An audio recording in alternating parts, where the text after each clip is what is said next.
Okay, going live.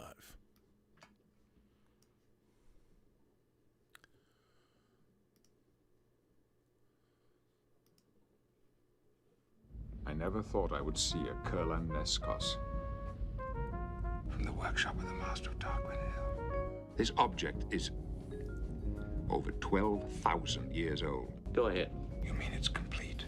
The KURLAN civilization believed that an individual was a community of individuals. Professor, this is an incredible find.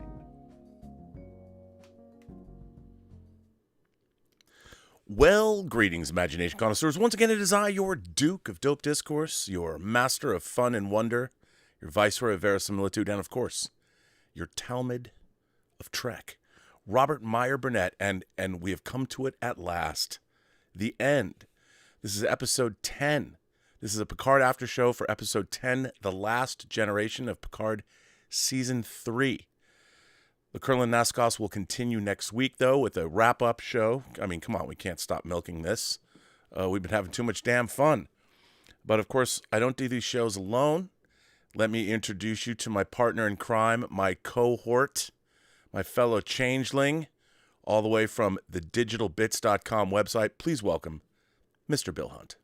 Bill? Hey, what's up? What's up, brother? We're both real space fans. And, we sure are.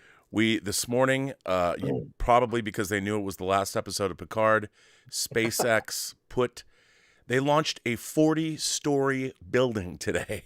Yeah, the biggest rocket. The biggest rocket ever. You know, I would like to clear up a misconception. I tweeted about a lot of misconceptions on my Twitter feed over the last couple of days. Yeah, well, we'll have to get into that today. But apparently people can't take a joke, and they thought I was joking. I made a comment about the launch today.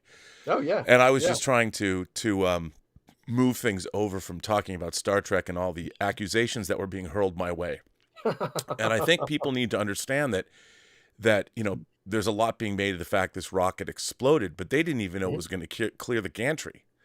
They were just hoping it would clear the gantry. They were hoping it would clear the gantry. Yeah. Now, as you pointed out to me when we were talking earlier today, they have another Starship ready to go, a next generation Starship after this one.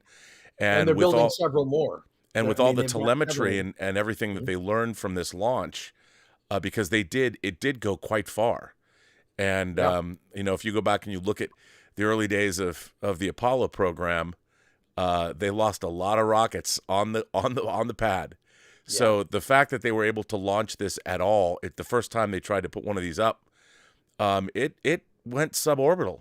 It was up there. It's pretty remarkable. And what people have to remember is that SpaceX is doing what NASA did in the very early days of NASA. The mission was to succeed at all costs, right? And so they blew up a lot of rockets early on, man. And you can go online on YouTube and you can watch the videos. Many compilations. Of all the rockets that NASA blew up early on. And today NASA can't afford to fail ever, right? Because if they fail, then politicians criticize them and contractors. No bucks, Buck Rogers. The public is why are we spending all this money, and we're killing people, etc. But what SpaceX does is different. They design something, they build it, they fly it, they blow it up, and then they learn from that. They make it better, and then they build another one, fly it again, and they just repeat as fast as they can. Yeah, and they do that dozens and dozens of times before they ever put people on the rocket. And the idea is that by doing that, you find out where all the failure points are. You make them better. You figure out what your rocket is capable of and what it's not capable of. You build a more robust system that way, and you do it a lot faster and you do it a lot cheaper. No, absolutely. And I have to say, it was spectacular watching that thing take off. Yeah. I mean, it was hard. I wish that they had. It was really difficult to watch it from a distance. That is a great shot, big wide shot, but you had no scale. There was no way to understand just how big that rocket really was. When I told Elizabeth, I said, this is 40 stories. And she was like, what? Yeah. And there's hardly any buildings next to it to get any kind of sense of scale, but this is literally the biggest, most powerful rocket in human history. The first stage alone has like 32 engines. It's utterly massive. It's bigger than the Saturn V rocket that sent people to the moon. And you could see the engines cutting in and out. I mean, I knew early on as I was going, okay, they're having issues.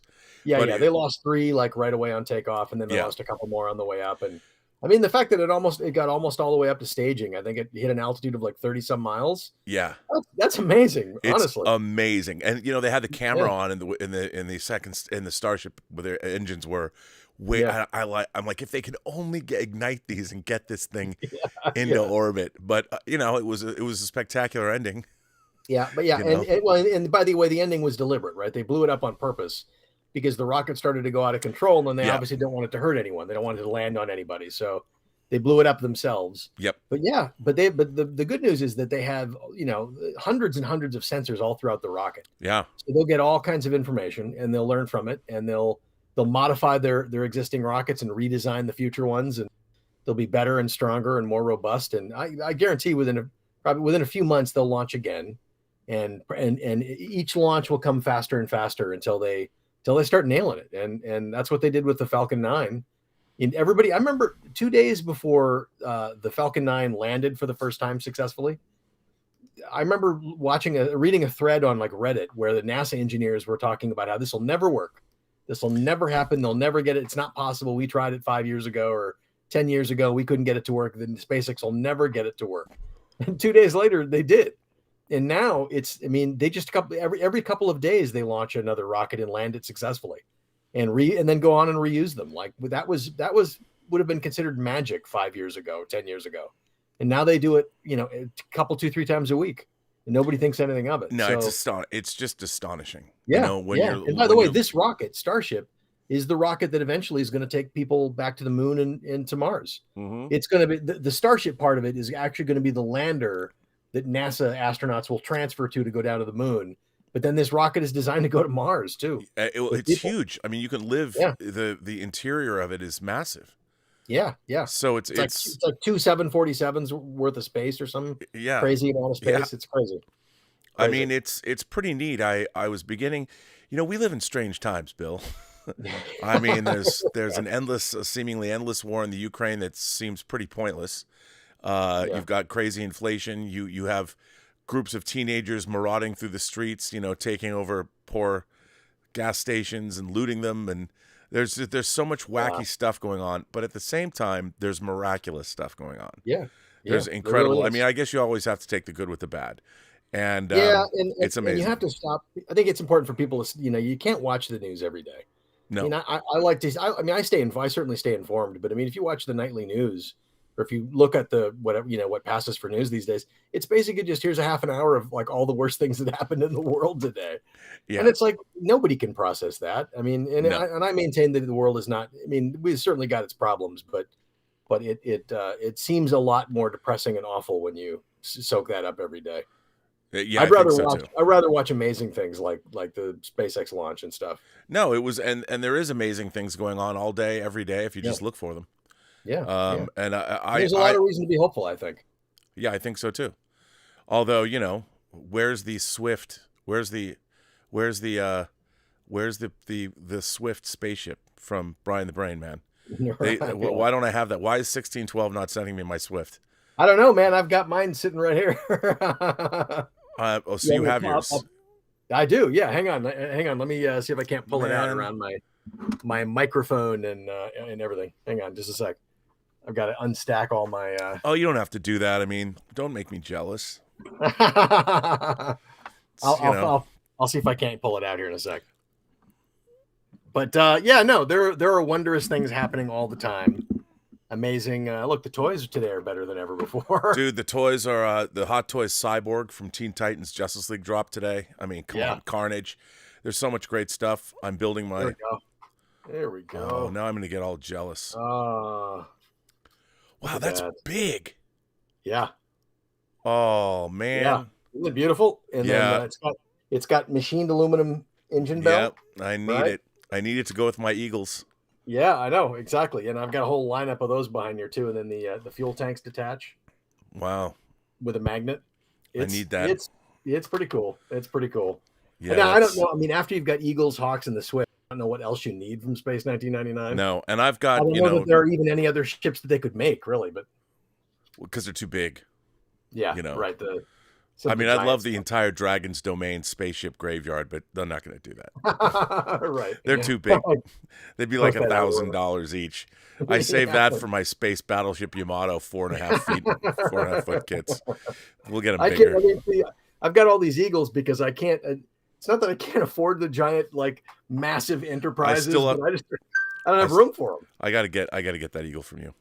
I know, yeah. Well, but then there's also the Starship Enterprises, all the various Starship Enterprises that are like 3 feet, 4 feet long. Like, I've got the refit. I got the Tomy diecast one that you've got the refit, don't you? And you've got the original series.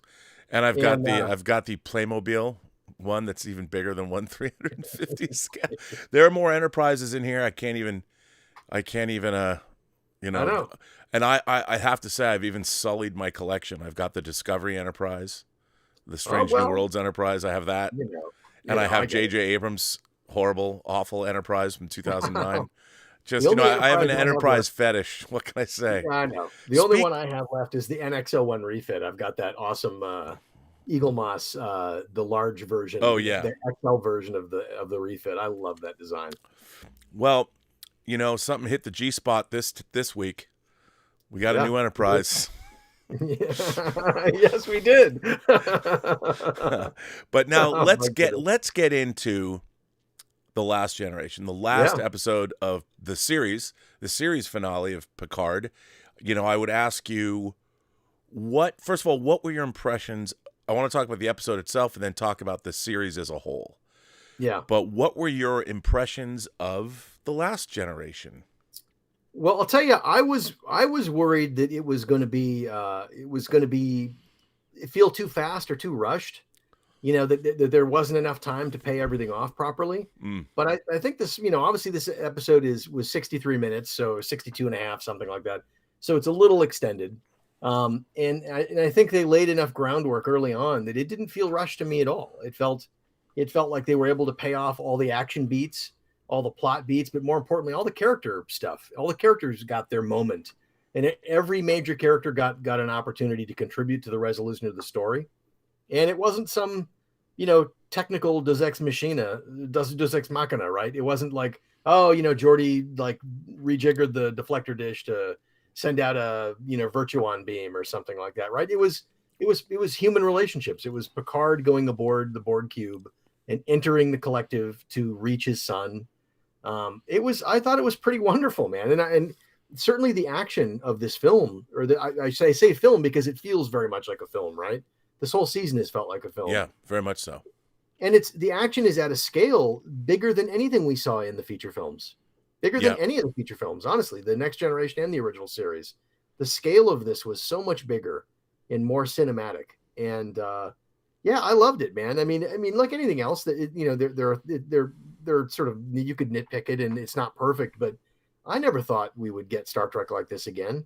Certainly not with these characters, and certainly not Star Trek that was so firmly grounded in the Rick Berman era.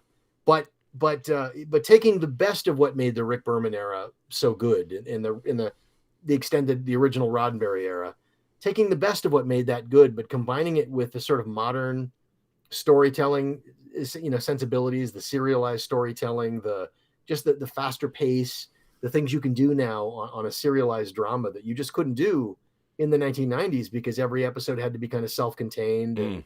And I thought it was pretty terrific. I mean, as a final sort of adventure, one last go with that original crew. I mean, what more could you want, really? Yeah, I mean, I kind of felt the same way. As you know, it's funny because I obviously saw this a long time ago originally, and what I really liked about it, for me, the strongest element of this series was the characters and their interaction. Yeah. It's not just that you loved seeing these characters come together again, but they truly felt like they had progressed. You've met them at a different time in their lives. They were written, as I've said this before, a lot of the characters on TNG, just because of the nature of how it was, were written as archetypes, you know, and they weren't given much opportunity to grow, and they were only written to serve the story. Mm-hmm. They didn't progress as people in 7 years. They were always kind of who they were. And of course we got episodes like Family and the inner light where you would see some kind of change, but it's like they never, Picard never went and visited Deanna, and a couple of episodes later talking about how, well, I can't get over this life I thought I lived for 55 years. I can't. It seems like it's so real to me, and it's more real than the life I have. You didn't, because that would have been something that would have been really interesting to see a follow-up to the inner light, and what if you thought you lived a life for 50 years plus, and it was very vivid and real to you, those 50 years would have made your current life a distant memory. And they never got into that, and I understand why. But one of the things that I really enjoyed the most, and why I thought this was such a strong season of not just Star Trek but of television, was I really related to where these characters were in their lives. I mean, they're a little older than me, obviously, but the things that they had been through, the changes that had come, the fact that Beverly hadn't seen Picard in over 20 years, that she was off with doing her Doctors Without Borders thing, and I find that I've been reconnecting myself with friends I haven't seen in 20 or 30 years. I'll get a phone call. I was reminiscing. There was a guy that I worked with over 20 years ago when I was at NBC, and we worked together. We cut promos. He directed a movie called The Marine that I think John Cena was in it. I'm not sure, but I think he was. And he and I worked together, and we recently reconnected, and we really had a great time, but I hadn't seen him in 20 years. And when you start talking, you can reminisce about what it was like to work at NBC. We kind of worked at NBC in the golden age. I was there cutting Olympic spots for the 2000 Sydney Olympics, cut over 100 spots for them. Then I got kicked upstairs where I was working on the primetime launch campaign, and I was going to I was on the set of The West Wing shooting behind the scenes footage that we turned into promos, and it was funny as we were reconnecting. And this happened today, as a matter of fact, and I was just chatting with him, and he called me because on this page, on my YouTube page, I put up the XFL cheerleader commercials a couple of years ago during the pandemic that I'd worked on, and he directed the footage, and I had sung his praises, and he said that a couple weeks ago, a mutual producer friend of ours, or a guy that I haven't talked to in a long time, found these things, and I was singing my friend John Benito, his name's John Benito, I was singing his praises on this video I had made a couple years ago that had the commercials for the XFL cheerleaders, which are very not politically correct now, but they're hilarious. And he was touched that I had remembered him and that he had done all this work, and that I called him out and said he directed this whole campaign. And he called me up. And he's like, "Wow, I couldn't believe you remembered all that and kept those spots." So it was funny because as I was speaking to him, I was like, "Wow, this is like Picard, how these old friends are getting together, and yet the way that the characters are portrayed, they're familiar yet new." Yeah. Jonathan Frakes has never been as good. I always thought Jonathan Frakes was a little bit stiff as an actor during Next Generation. Call him wooden, maybe, but he was so good in this role now. I mean, he's grown into himself. He's a terrific actor. He really hit it out of the park this season. He hit it out of the park. Relaxed, much more relaxed in the role. Yeah, and he, it works for the character because he's been a captain. He's very seasoned now, and I felt that way about pretty much everybody. I loved LeVar Burton's performance as Geordi, being the father of two daughters. Man, he was so good this season. So good, and even Brent Spiner, the scene in episode 8 where Data and Lore are kind of that reuniting, they're coming together as one, was phenomenal acting from Brent Spiner. Yeah. And everybody, Marina Sirtis was terrific. The Todd Stashwick as Liam Shaw was great. Ed Spaliers as Jack Crusher, I think, is just terrific. And everybody, Michelle Forbes as RoLahren. I just really enjoyed this. And there's a lot of people that didn't buy into the show that we as we did. People that are complaining about it, and I think that they're seeing the surface of it all, and they're saying it's call it what you want, a greatest hits compilation, but I don't see it as that at all. No, I see it as the show and everything in it. The whole storyline of all of this was supporting the underlying messages of family, parental. What is your responsibility as a parent? What do you leave your children both emotionally and also physically, your DNA? Yeah. And they set things up like I do. I love that scene a couple episodes ago where Ed Speleer says, so let's talk about the elephant in the room. And we, the audience, and Picard are like, what do you mean? Like, we're waiting for him to say that. And you think it's going to be something about fatherhood or whatever. And he goes, the hair. When did it go? And Right. and I mean, I just loved that writing, you know. And then they kind of did it. They did another thing where Picard says something else and sets up what you think he's going to say, how much I've missed being here with all of you. And he's like, the carpet. I missed the carpet. Right. Which I just thought was I thought it was lovely, and these episodes have surprising rewatchability. They sure do. When you go back and watch it again, you really see how carefully the writers wove in all the plot elements and the characters, and it really holds together beautifully, I think. Yeah, absolutely it does. And you talked about the actors being so great and this notion of family and parenthood, and I think one of the things that feels so great about this season is that these actors, I mean, this cast is a family. Like, right, the characters are meant to be a family coming back together after a long kind of time apart. But this cast is a family in real life. These actors are really good friends, and you know, in a lot of TV shows, typically, you know, the casts, it's just a job. They kind of come and go, and maybe they stay in touch or whatever. But this particular cast, you know, they really are in real life, real friends who really do love each other and see each other on a pretty regular basis at conventions and just at each other's houses. And they, you know, they talk about how they've got a text chain, like an ongoing long, you know, text chain where they are always talking to each other and stuff. And you can feel that. I mean, that last scene with the crew playing poker, which is a beautiful like callback to the end of All Good Things, the final episode of The Next Generation. You know, Terry's talked about in interviews how they just basically set the cameras up and let them go for 45 minutes. Let them just be the characters and just have fun and play poker and talk to each other and tease each other and laugh. And you can just feel all throughout this season, you can feel that real, genuine love and affection they have for each other. And it's something that I find is missing from a lot of other television shows. Yeah. That real authenticity of these characters. And an example is, you know, and I'm not going to sit here and dunk on you know, the other Star Trek shows. It's, you know, we've done that before. And everybody else has done that before. Why not? Right?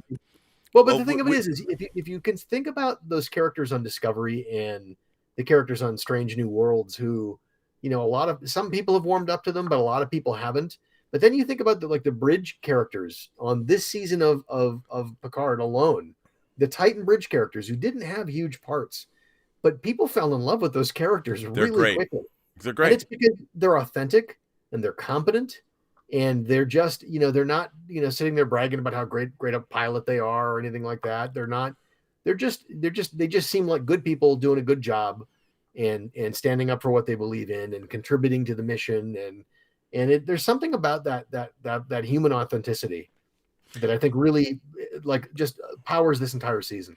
And, you know, it's really interesting. What I loved about that bridge crew is their faces. Yeah. You know, because when you cut to a lot of it is they're acting with their faces and you're seeing them sitting down at their station. So, you know, you're getting a medium shot. And I believed, this is a weird thing to say, but I never believed the actors they cast as the Discovery bridge crew. And I don't know if it had something to do with the makeup or hairstyling. I just didn't believe them. And, you know, and a lot of it had to do with the writing, because it felt like our characters, like when they're getting out of, in episode 4, when they're escaping the nebula as those life forms are being birthed, or you know, there's that chatter between Khan and Ops, and they're talking, and Sydney's talking, and it feels authentic. It feels like this is a real starship. And you know, it was glaring when the Strange New Worlds trailer dropped this week for season 2. The jokey atmosphere on the bridge, you know, and they're like, "Well, Spock, don't you have a catchphrase? Go very fast." I mean, you're back to, there's no credibility. Yeah, I don't the thing of it is we should say too, like humor is a part of. I mean, humor's been a part of this season of The Next Generation too, but you have to earn it. Like you earn those moments, right? And you can't just force them. You just can't just do them and ha ha ha as a laugh beat. You just those come naturally out of character and out of the character relationships over time, and they're really earned. And it gets to what I was saying. It's like some of the stuff just doesn't feel authentic. Well, and I think one of the things about Star Trek is the humor is never, well, it didn't used to be at the expense of the characters. Right. Like, for instance, I mean, in this trailer, we see Kirk being unable to navigate a revolving door, which makes him look like a buffoon. You're denigrating the character in that moment. And if you think about, I always use this as an example, but in the second season episode of the original series, A Piece of the Action, the Chicago Mobs of the 20s episode, there's a scene where Kirk and Spock get into a car. You know, it's an old 20s car, and Kirk's trying to drive it, and he can't. You know, he's driving a few feet, and then it backfires. And Spock says, and I'm paraphrasing, something to the extent of, "You are an excellent Starship commander, but as a taxi driver, you leave much to be desired." And the thing about that is it's not at there's no reason Kirk should be able to know how to drive a car like that. Right. And so it's not at his expense. It's not making him look like a buffoon. It's just a skill that he doesn't possess. And Spock has a really funny line, right? But it's something that they would say to each other, you know, and it makes sense. And people always point out that, like, The Trouble with Tribbles is an overtly humorous episode, but again, not at the expense of the characters. Right. Like when Kirk finds a tribble in his coffee, or when he tells Nils Barris, "I do take this seriously. It is you I do not." You know, and that's even when Scotty starts the fight with the Klingons, right? It's like it comes out of character. It comes out of the fact that they've insulted the ship. And it doesn't make him look. I mean, there's a way that, I mean, obviously you could go, well, okay, it was probably ill-advised to start the fight, but like you understand that his pride in the ship is called the Enterprise a garbage scow. Right. So you hit the Klingons not when they insulted me, but when they insult. Right. And I mean, it's another pride, sir. I mean, it's the thing is that humor is sophisticated. You know, it's sophisticated humor, and it's harder to write. I understand that people are doing this Guardians of the Galaxy humor, and they've definitely injected a feeling of that into Strange New Worlds. But like watching this trailer, it's not Star Trek that I'm used to. Everything feels like this felt like Star Trek. It felt like overall. Let me make a comparison. The press release that dropped for the new Starfleet Academy television series and the Section 31 movie that's coming, right? The Section 31 movie in the press release was described as being like Mission Impossible meets Guardians of the Galaxy, right? And okay, you can understand how that language would be meaningful to a studio executive trying to target all the quads, right? But as a Star Trek fan, you just think like, wait a minute, how about make Star Trek Star Trek? Like, I don't want Star Trek to be Mission Impossible or Guardians of the Galaxy. Star Trek should be Star Trek. And that's the difference. Like, this season really felt like the Star Trek we grew up with, right? And that's not to say that look, if you take all the hours of Star Trek that have been created since the very beginning until like the end of Enterprise, there's a lot of mediocre, not so good Star Trek. Yes. Right? I mean, that's maybe 20% that's great, and another 20% that's pretty good, and then there's a lot of mediocre. Yes. So it's not like Star Trek hasn't always had its faults.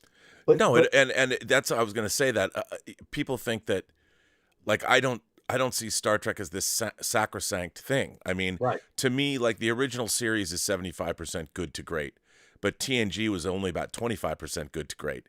There's more. There's 100 more episodes of TNG, which is than the original series. Which is why, right? Because these writers and these producers and directors and actors had to bang out 26 episodes a year, which is insane. That's more than double what people have to do this today. It's crazy. You can't make all great episodes when you're cranking out that kind of product. There's just no way. It's like making sausage at some point.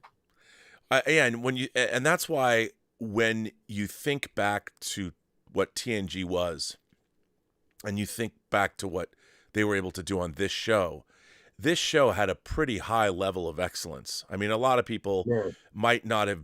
There's a lot of people that have complaints over the sprawling nature of the show, like how did the changelings and the Borg hook up in the first place? I would think that the Borg Queen sought the changelings out for whatever reason, or maybe vice versa. Maybe or the vice changelings versa. sought the Borg out, looking for a little revenge, right? Yeah. But there's really interesting things if you think about the fact that, I mean, Picard was raped. He was raped. His body was violated by an alien technovirus, and I love the fact that he didn't know, nobody knew, that he wasn't entirely free of the Borg, that they had rewritten his DNA, and he had passed. For me, I guess I found this really fascinating from a storytelling standpoint. So his DNA was altered, and he passed that altered DNA along, not even knowing what he'd done. Right. Like call it, if it's a dormant gene or it's some kind of a genetic anomaly that you don't know you've had, and you pass it along to your child or something. It's terrible. And he did do that. And it's interesting that the Borg, that the technological, implants and the virus, the technological virus he was impregnated with, left him. He was infected with, basically, once it was removed, it left him with this rewritten DNA. And what's interesting to me about it, from a writing standpoint, is that it makes perfect sense of the rest of the Next Generation feature films in the later part of Next Generation, when Picard could still hear the Borg. Right. And you're like, how is that possible? He's not part of the collective anymore. He doesn't got the implants anymore. But it makes sense of that, and I thought that was very clever, actually. And I think there was a lot of clever canonical writing going on with Terry, and obviously we've interviewed Sean, we've interviewed Matt Okamura, and we've interviewed Christopher Monfett on the show. Yeah. And there was a lot of thought put into this. I mean, it was a sprawling, breakneck-paced techno thriller that owes a great debt of gratitude to things like Crimson Tide or Hunt for Red October, which I enjoyed. I mean, that's what a movie plot should be. Yeah. I always thought that people love First Contact, but my problem with First Contact is just how goofy it is. It seems so haphazard. The idea that at first the Borg go back in time and they assimilate Earth. The Enterprise sees that, and then you go back further in time and you go back to Montana post World War III. Right. And then the Borg are gonna shoot down the Phoenix before the Vulcans can see its warp signature. I mean, that just seems a little convoluted. Yeah, right. All they had to do is go back in time and call for the rest of the collective and just wait a few years until the collective showed up. Yeah, or go back in time before. Yeah, go back to the 19 or 18 or 12th century and bring the cubes there and just assimilate Earth. There's literally no technology to resist you. Yeah, exactly. Well, and then the climax of that film is a bunch of people standing around a big plate. It's like, that's the thing, is the film starts off really well. The first 10-15 minutes of that film is great. I love it. But then it just goes so weirdly off the rails and kind of dies and slows down, and there are weird bits of humor. All of the Star Trek: The Next Generation feature films, I think, suffered from the problem of they all start well, but they, at some point in the second act, they just lose the momentum completely. Yeah. And you lose interest at some point. And what I love about this season is how they've kept it twisting and turning, and yet they're advancing all the characters. All the characters get to be involved in the plot, in the story. They're all making meaningful contributions. And then every time you think you've got it figured out, they would do a little kind of sleight of hand, and suddenly a new aspect of the threat was revealed. And it's really clever writing. It's really, really clever writing. And I've said this before, but I'm really impressed by how this team of writers was able to come up with this in the kind of time frame they had to work with. That's a real achievement. The season is special, I think.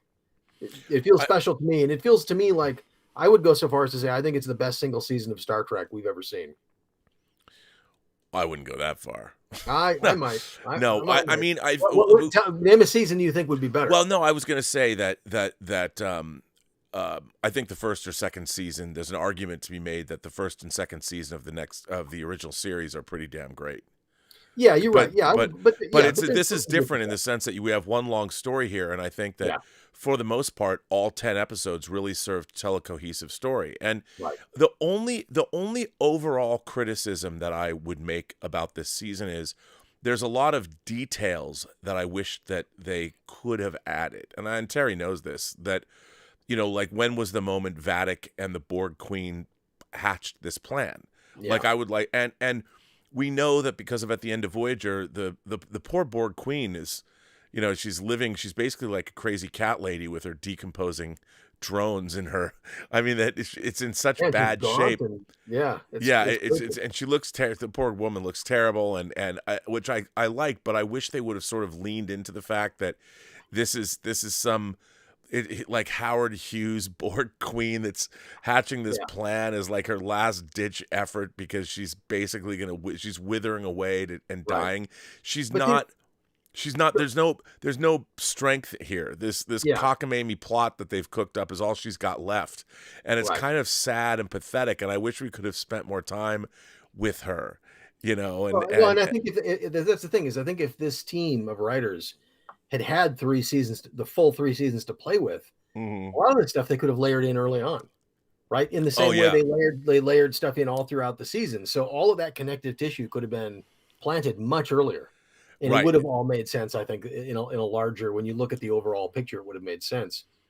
But, considering that they only had 10 episodes, and it was like, and it was particularly when you consider the 20 episodes that came before, that they had to kind of deal with, kind of just address. Right. I'm astonished that they pulled off what they pulled off. I mean, I really am. Now, and how well they did it.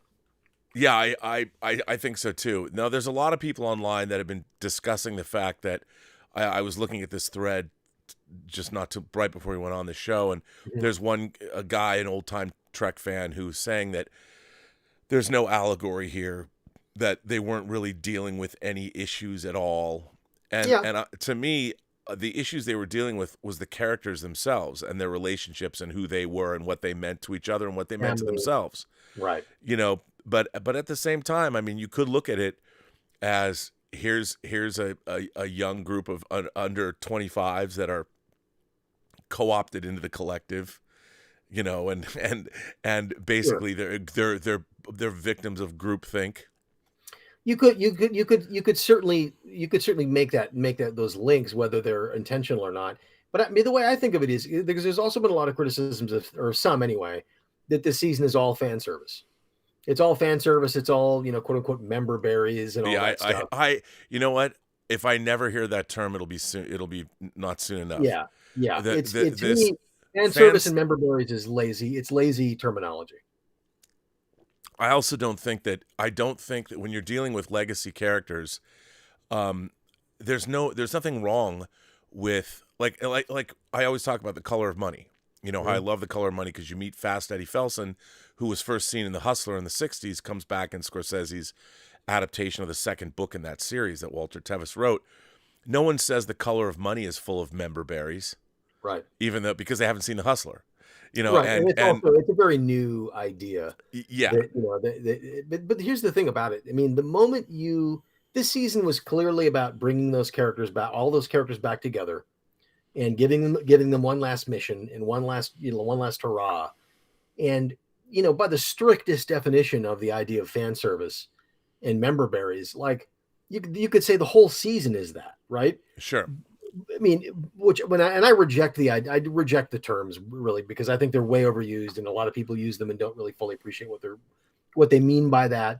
But the bottom line is once you make the decision, okay, this is the mission of this season, is to get these characters all back together, to give them one last great mission, the proper send off that we'd always hoped they would have gotten in the films, but they never really did. Then at that moment, every decision you make is about, okay, how do we serve these characters? How do we give them meaningful moments? How do we give them meaningful contributions? How do we honor where they've come from in the past, right? And how do we connect that to something that could go forward in the future? And I think that's exactly what they've done. I think they've honored the legacy of Star Trek, and they've honored all of the history we know about these characters and what they've done, where they've been, who they are. They've given them all a really, really important contribution to make in this season. They have not only advanced their characters from where they were 25, 30 years ago to where they are now, But even over the course of the season, they evolved them more to this new place. And they did all of that while, linking to, they didn't just come up with some new random threat that just like the alien of the week kind of a thing. They tied the threat and the enemy back to the legacy of the Next Generation and the feature films. And by the way, they also brought in new characters that interfaced with these characters we're familiar with seamlessly. And now those new characters can carry forward. They kind of pass the torch a little bit. Yeah. That is a really hard act to pull off. And they did it. That's a triumph of storytelling, if you ask me. Well, I also think it really helps you have a team of people that have worked together. I mean, if you look at Terry's previous show, 12 Monkeys, it's a clockwork example of great scripting, especially when they're dealing with the intricacies of time travel. And what he did was, by bringing back Christopher Monfett and Sean Tretta and bringing back Matt Okamura and others to the writing staff, but people that he had worked with, they already had a shorthand. And they already knew what Terry liked, what Terry wanted. And Terry could also then trust his previous collaborators to write great stuff for him. Like, he didn't have to micromanage. He wasn't, and they had to move too fast, but he hired people that he knew, his composer, that will tell you, Barton will tell you that some of those cues were co-composed by Terry, because Terry sat down and said, I want it to sound like this cue and this cue. And I like the fact that they touched on all these different pieces of music from Star Trek history, from TNG history, because that's what memory is, and these characters are, there's things that echo and things that they're bringing up things from other, like when we get to see the Enterprise F leave space dock, we get to see the Enterprise D leave space dock, we get to see the Titan leave space dock. I mean, multiple space dock launchings. And when you do that, you have to have this kind of grandeur, symphonic, the James Horner's music when they're stealing the Enterprise in Star Trek 3, and you finally pull outside the space dock and you see the Enterprise backing out and the crescendo, dun dun dun dun dun dun dun dun. It's that's space dock, man. That's the space dock music. Yeah. And so you got to go back there and use those themes. You can't not do them. And then Barton wrote some great themes about, like, there's a Titan theme that's really beautiful and a family theme. I mean, and it's all really skillfully interwoven. And that's another thing. I've really been disappointed. The original series had such great music. I mean, even the first 4 seasons of Next Generation that had Ron Jones doing a lot more thematic stuff. Rick Berman didn't dig those thematics. He didn't dig those themes that were so prevalent in the original series. Like, if you listen to that music is so, not just the Doomsday Machine or the Amok Time music, but a lot of that music is and I've been missing that. There's this kind of oral wallpaper that people use a lot now. You hear it in a lot of suspense series or CSI and things like that. There's not a lot of hummable melodic themes anymore. And it was great. It's like you said, it's the difference between melodic sort of seasoning that enhances the moment versus just bland wallpaper that's in the background. Yeah. And that's one of the things that 10 years ago when La La Land finally put out that full series box set of all the original series music, to listen, it was really hard for me to just listen to that, because those music cues, because I've been watching Star Trek since I was 5, are so ingrained in my mind that hearing them was almost like taking a drug. Like, oh my God, it was taking me back to the first time, and then when you watch through those episodes when they're broadcast, you see them, once a week, or if they're on 5 times as they were in Seattle. When you get to your favorite episode, there's always, in classic Star Trek, a music cue that you remember. Yeah, a little motif, right? Yeah, there's some. When you hear it later, you can actually picture the scene in your head. Yeah, and that was true of all 3 seasons of Star Trek. Mm-hmm. It's not like they changed composers; they had a revolving group of composers, but some shows just, they don't have that. And even in the 3rd season, there are some banger music cues, and that, I think, Star Trek has always had. Next Generation had a lot. I mean, Dennis McCarthy was doing a lot of wallpaper stuff. I mean, when they brought in people like Jay Chataway, and got a little better, and then they let Ron Jones go after the 4th season for various reasons. But I missed the sweeping thematics And this show brought it back. Like Terry's like, he knows, no. This is feature films. We're going big, and we're not otherwise. We're going for broke in this one. And he was absolutely right. Mhm. You know, and I guess you want to call that when you hear those recurring themes, but a lot of the time, the fact that they were using the First Contact theme over the end credits. Oh my God. If they totally weren't telegraphing the villain, right? From the very beginning. from the very beginning, you know, But nobody picked it up on it. I mean, I'm sure there's somebody out there who goes, well, I totally saw that coming. But yeah, but you're so wrapped up in that beautiful piece of music, and it's like, and how appropriate it is that like you're not thinking about, no, that's from the Borg movie. It was so good. Yeah, really, really terrific stuff. And that's another thing. I mean, to watch this, I just enjoyed watching it. You know, we have a very high bar. Especially, I would like to see Star Trek. I've always, because in my mind, the writing in Star Trek is Sopranos, House of the Dragon, The Wire, Breaking Bad, Better Call Saul. You know, I've always thought that the original series has some writing that's that caliber. You know, episodes like Balance of Terror, or episodes like Mirror Mirror, or even Space Seed, which not a lot happens in that episode, but it's really well written. The debates that the characters have, and and I think modern Star Trek, not to bag on it some more, but I really can't stand the character interactions and how they're written. Not until Star Trek Picard season 3 did I believe that anyone was talking to anybody the way they would normally in the 24th or 25th century.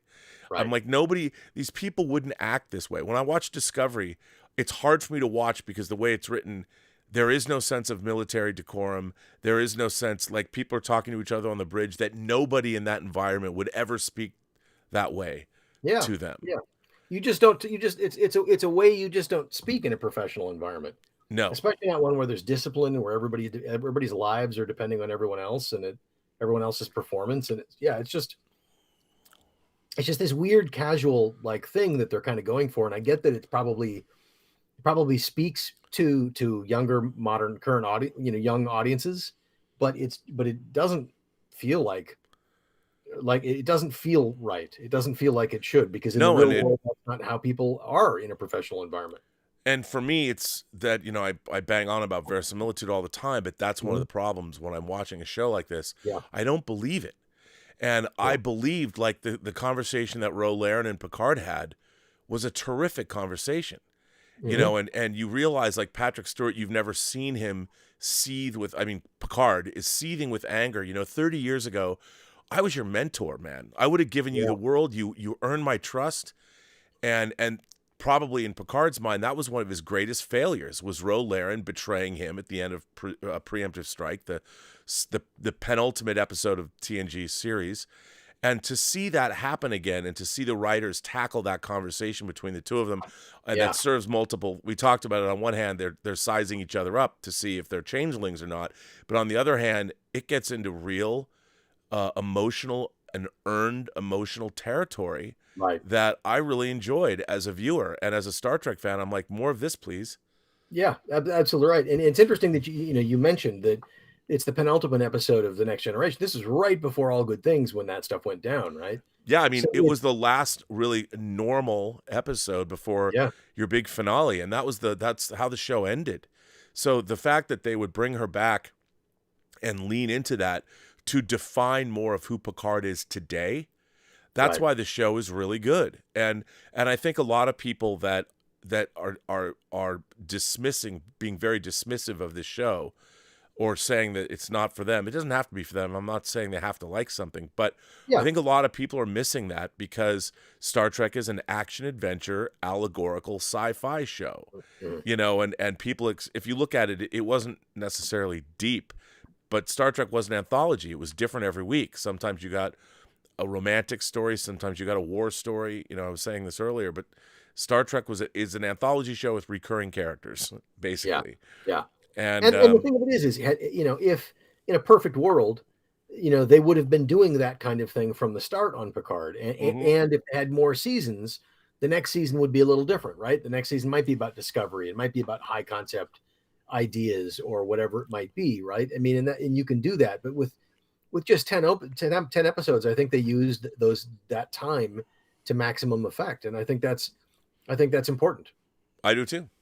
So to get into the nitty gritty of this episode, you know, they head to Earth, they see space dock, they head to Jupiter, and the Titan's at Earth, the D goes to Jupiter. How did you feel about the actual plotting and how the story was unfolding in this episode? I thought it was good. I love the idea that the Borg cube is hiding in, you know, the red spot of Jupiter or whatever. That's because the Borg Queen's a big Jupiter ascending fan. Right, right. Well, I mean, it's a good place to hide your ship, right? In the gas giant, as we know. And it worked. That worked for me. And, you know, and I also think, I mean, they set up the fact that, okay, this particular collective now is really decimated. As you said, the Borg are kind of on their last legs. This queen, this whole plot is basically like a last desperate act to save her people, right? And not even to save her people, to basically, like, she's using what's left of her people to find more people, to assimilate more people, to rebuild the collective. And I think they clearly set all that up. So the fact then, you know, when Enterprise arrived and you know, they weren't immediately attacked by the Borg cube, or, you know, when they beamed aboard the Borg cube, there weren't, like, you know, drones everywhere to stop them and fight them. There were certainly some, but I mean, it wasn't like a bustling hive of activity. I think Data says in the episode it's only at like there's only like 30% of capacity in terms of power and in terms of, you know, life signs and things. Yeah, and then when you see that the drones are actually being consumed for power and for that was pretty chilling.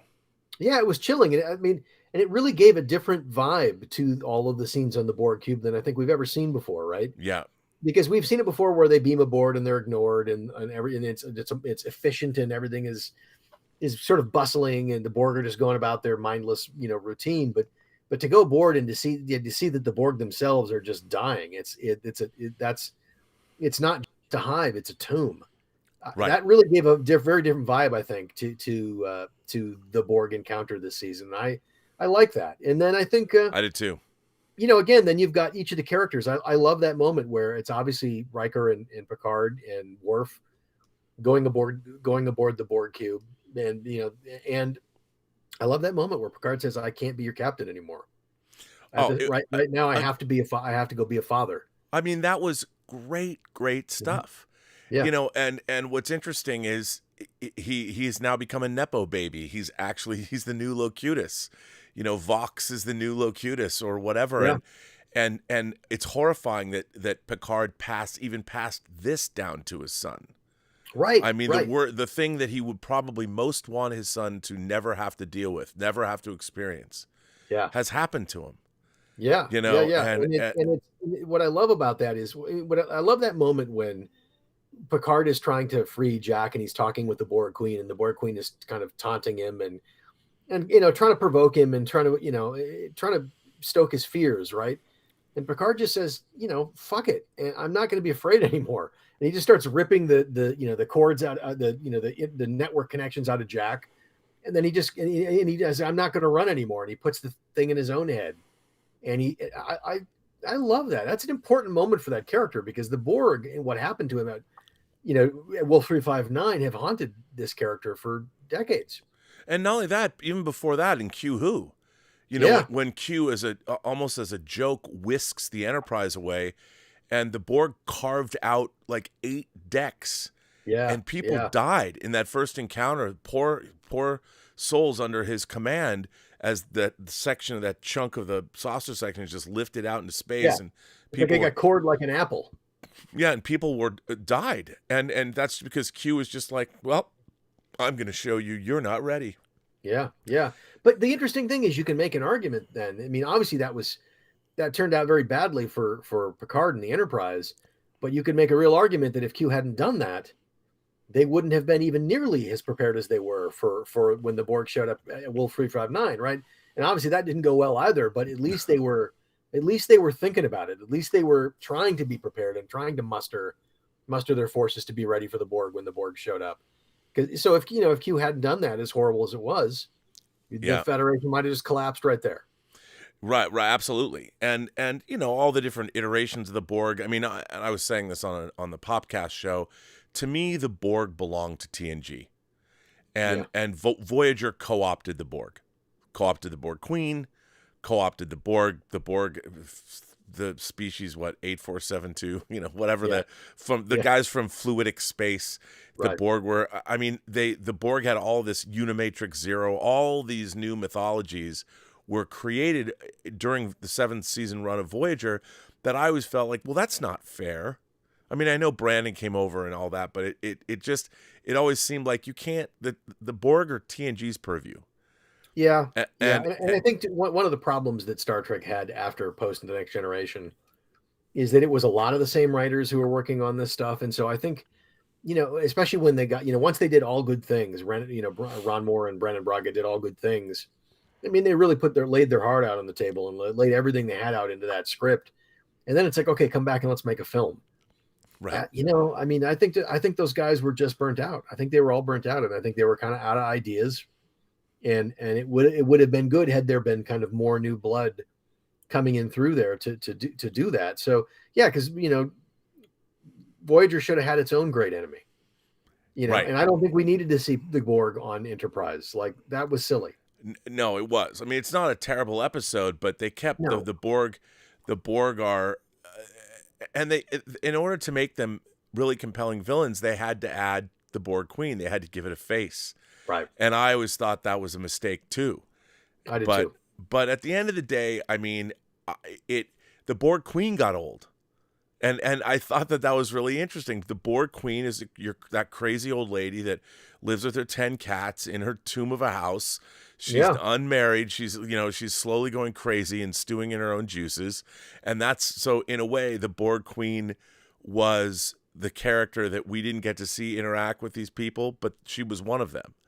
They'd all lived a long, hard road. A long time, and I really wanted to have the Borg Queen RoLahren moment with Picard, like we got, when they finally have these recriminations, and it would have been really interesting. Again, another thing they didn't have time, but it would have been really interesting if we heard a little Borg Queen philosophy, about what's her life been, like what has she amounted to. And even she could have some recriminations and thoughts and look. Well, where did you come from, right? Right. I mean, if the Borg is just this hive, this hive that just assimilates and assimilates and assimilates. The Borg Queen wasn't a Borg creation, right? I mean, that living being existed before being assimilated, presumably. Or that's the thing. Or did she? Because she was only the torso. Was there no humanoid species organics in her at all? Or was she somebody that was actually a living being once that got assimilated and turned into the Borg Queen? Right. What was that past? What was that past? And how did that influence the character's actions?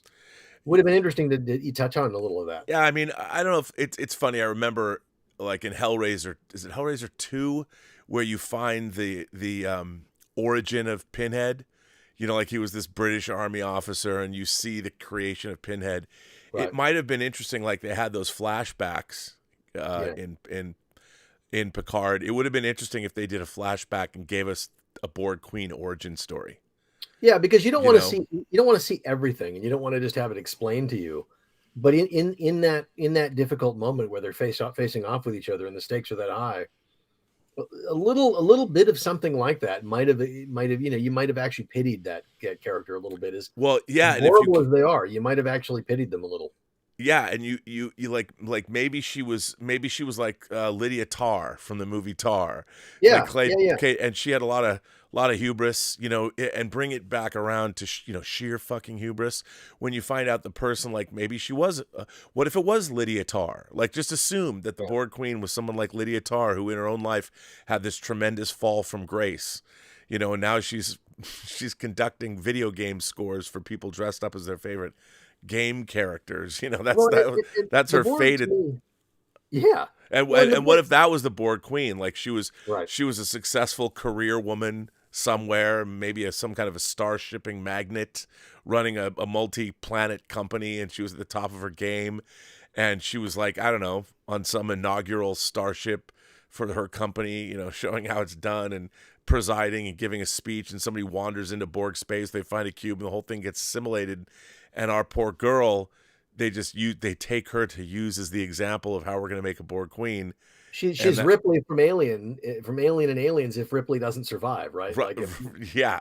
right? Yeah, I mean, exactly. And I would have, I'm sure Terry, if they had 12 episodes, would have given us a Borg Queen origin. But I certainly would like to have seen that. I mean, because what I always found interesting about the Borg is that it's not that the Borg were evil. Right, I mean, what they were doing is horrific, but it's not like the Borg were ever evil. The Borg were just doing what the Borg were programmed to do. Right? Exactly. They were just a mindless. They were just assimilating. That's not evil. It's as horrible as it is. That's what made it frightening, is because there was no, like, how do you rationalize with that? You don't. There's no way to rationalize with that. I mean, well, that's why they had to make a Borg Queen. Like a steamroller's about to run over you, and you try to rationalize with the steamroller. It's like, no, it's just doing what it does. It's just going to roll over you. You got to get out of the way, or you got to find a way to stop it. Right.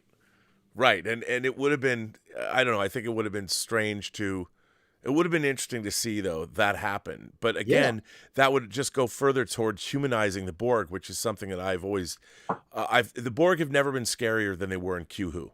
Yeah, 100%. They were never. I mean, they didn't care. You could beam onto their ship. They were wholly uninterested in you. Yeah, they weren't doing anything. And yet, eventually they would. But yet the reason the Best of Both Worlds was so horrifying is because when they did finally choose a person, they stole your main character and used him against you, right? Like, so it's like that was horrifying. But then when they after that personified the Borg with the Queen and with Lore, I mean, with Hugh and with all the other kind of incarnations we saw, it would never have the same effect after that. No, and every time they brought the Borg back, they were diminished, and they had more added to their characters, and like even Unimatrix Zero. Well, these drones have to have a place to go. So they have to have a place to go dream, so they don't go crazy. So let's create this place where they can, and it's all like, oh, okay. So now, who decided that? Did the Borg Queen go, my drones need a little bit of a refresher, or they need a little bit of therapy. So why don't you go to Unimatrix Zero, plug yourself in, get some therapy for a day, and come back, and so you can work hard the way you used to. So the Borg essentially become the Matrix.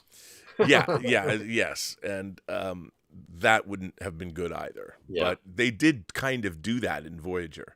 But it's the thing of it is kind of getting back to what we were talking about. I thought it was well done. I thought that all the characters, I mean, I love the idea that Crusher, when it's time to start fighting, to shooting with, rather than Worf being at that tactical station, it's Crusher, and she crushes it, right? And just says, all you need by explanations is a lot of slots happened in 20 years, man. Right. Like, she can handle herself, right? And I love that when it's time to pull everybody out, it's Troy that helps find them, right? And it's because Riker reaches out to her in that moment where he thinks he's about to die, and she feels him, and then suddenly she knows where they are. Like, it all worked for me. It really all worked, and I think you could, again, like, you can nitpick anything, right? And nothing is ever perfect, but this season didn't ask me to make leaps that were so big that I couldn't go with them, because I saw the attention to detail they were paying, and I saw how much effort they were putting into the act of making all the storylines and all the plot points, layering it all in, connecting all the dots, even if it wasn't obvious at first. They connected all the dots and making sure all the characters' motivations were correct, and that all those great character moments came out of the situations they were in, right? Yeah, I mean, I absolutely.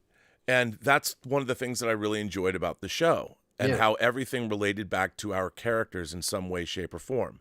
Yeah. And there was the larger themes going on. And there are the obvious ones like Locutus and then giving way to Jack as Vox or whatever. I thought all that stuff worked very, very well. Yes. Yeah. Is it pulp science fiction? It is. But Star Trek is pulp science fiction too. Right. But what you just said is exactly right. Is it pulp science fiction? Yes, but that's what Star Trek, like, Star Trek is that. And what this season is it felt like Star Trek. It didn't feel like this season was trying to be Guardians of the Galaxy. No, or not Mission at all. Impossible, right? And you use the analogy to Hunt for Red October, right? kind of a little bit of a sort of a techno thriller. That's kind of always the playground that Star Trek has been in. And what's great about that the whole idea of like the Hunt for Red October is if you go back and watch that film, it's an ensemble. It's an ensemble with a big cast, and a lot of people get to contribute to the story. And I think that's why it fits so well with Star Trek. Yeah, I mean, people have often asked me if I was in control, if somebody would give me a Star Trek show, what would I do with it? Mm-hmm. And my answer is, I've often wondered, like, take an episode, a first season episode, what I think is a great meat and potatoes episode of Star Trek, which is A Taste of Armageddon from the first season. You've got a Meyer and Vendikar fighting a war with computers. So if your city gets hit, it doesn't really get hit, but the people that were designated to be in that area when they got hit have to report to disintegration booths. And they've learned how to fight war in a very orderly fashion. Well, I've always thought, what if you did an entire... And the Enterprise rolls up. In an hour, the problem is solved. Kirk's destroyed their computers and forces them into a ceasefire and all that. But if I made a Star Trek show, I would take... And you wouldn't copy it exactly, and maybe you could...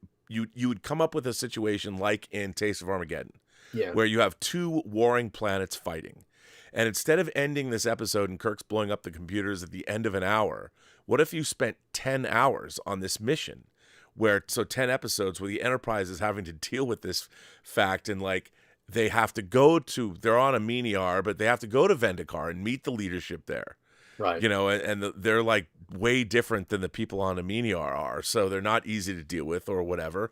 And so Kirk has to become this statesman, and then you can meet civilians, you can meet power brokers, but it always seems so strange to me that the Enterprise rolls up on a slightly advanced civilization, not as advanced as we are, but they are able to immediately beam down and find the leader of whatever planet they're going to. Like that would be like somebody showing up who'd never been to Earth. And they just know to go to Moscow or Washington, D.C. and talk to the most powerful leaders, the powerful nations on Earth. And they would have nothing to... But in Star Trek, I mean, it would have been interesting to see them go to a different planet, go to Vendikar, and see that planet. Like, what does it look like? How are the people different there? What is it we don't know about this planet? Yeah. And spend an entire season solving this problem of these two warring races. And tell a really complicated story, complicated sociologically and politically, and absolutely. And do something like that. I mean, that's what I would like to do, is spend a whole season and just take your pick. There's so many different Star Trek episodes that would make it for an entire season, that would like Bread and Circuses, the one where they go to where Rome is now in the modern day. Yeah. And Kirk and Spock have to fight as gladiators on live TV. And I would have been Nova Roma, they used to call it in the books and the comics, but it was never spoken aloud, I think, in the episode. But it would be really interesting to do like a full season on that. Like, what do you do when you find Hodgkin's law of parallel planets or whatever? You find an exact duplicate of Earth, but Rome never fell. And how do you deal with that? And it would be really interesting to see how they would, because they find out a previous ship already polluted the society. So the Prime Directive has been violated and broken already. So you can basically do what you want. But or like, for example, one of Beverly Crusher's, humanitarian missions, right? The Enterprise or your ship is on a humanitarian mission, and when they get there, turns out the situation is more complicated than they thought, and they've got to and it's like, you could tell season-long stories like that.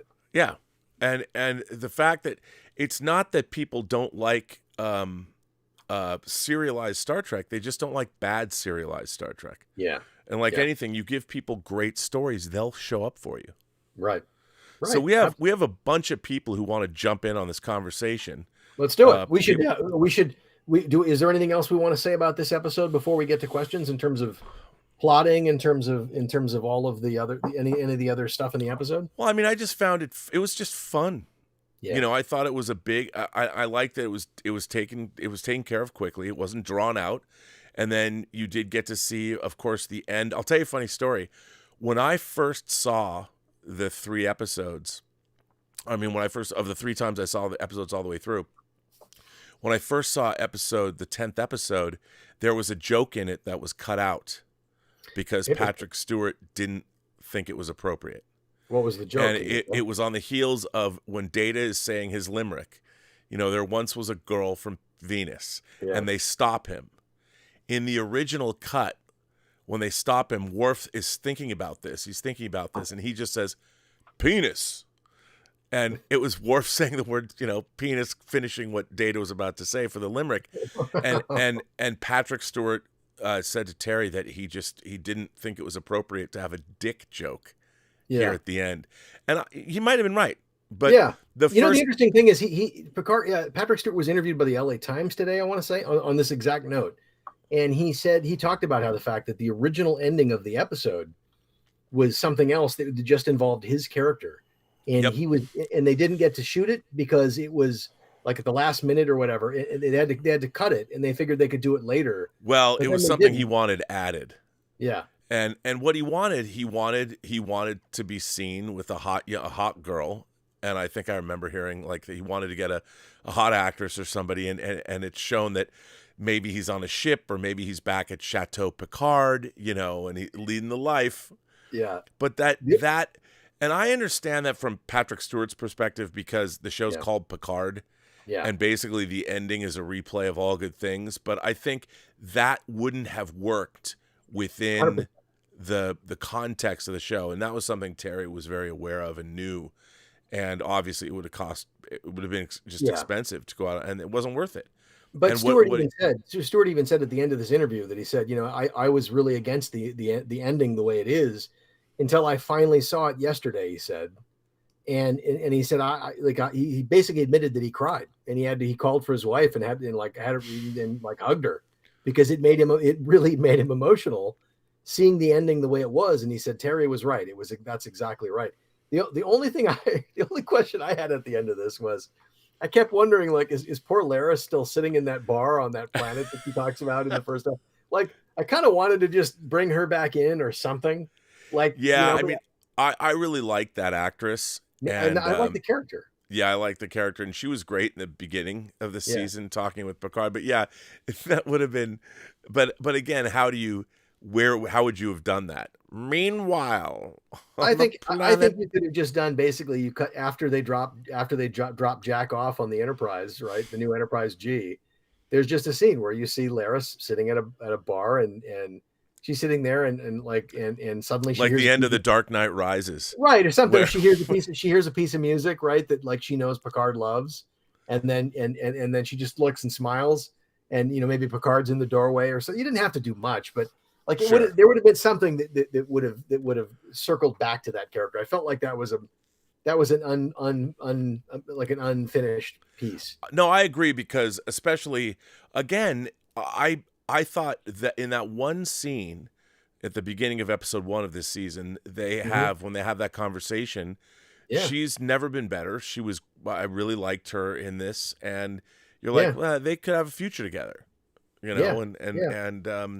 And I think it's a little too easy that Beverly and Picard, after all this time, just resume their kind of relation. I mean, I guess they don't really imply that, but they definitely take pains to sort of show, here's our new family, Admiral Crusher and Admiral Picard and their new young son who's an ensign. It was a little pat. I think it would have been interesting to bring Laris back in, but that's a minor complaint. And I love the fact that it was the Enterprise G. I mean, was that a little obvious? Maybe, sure, but I'll tell you what, I sure felt the emotions of that moment.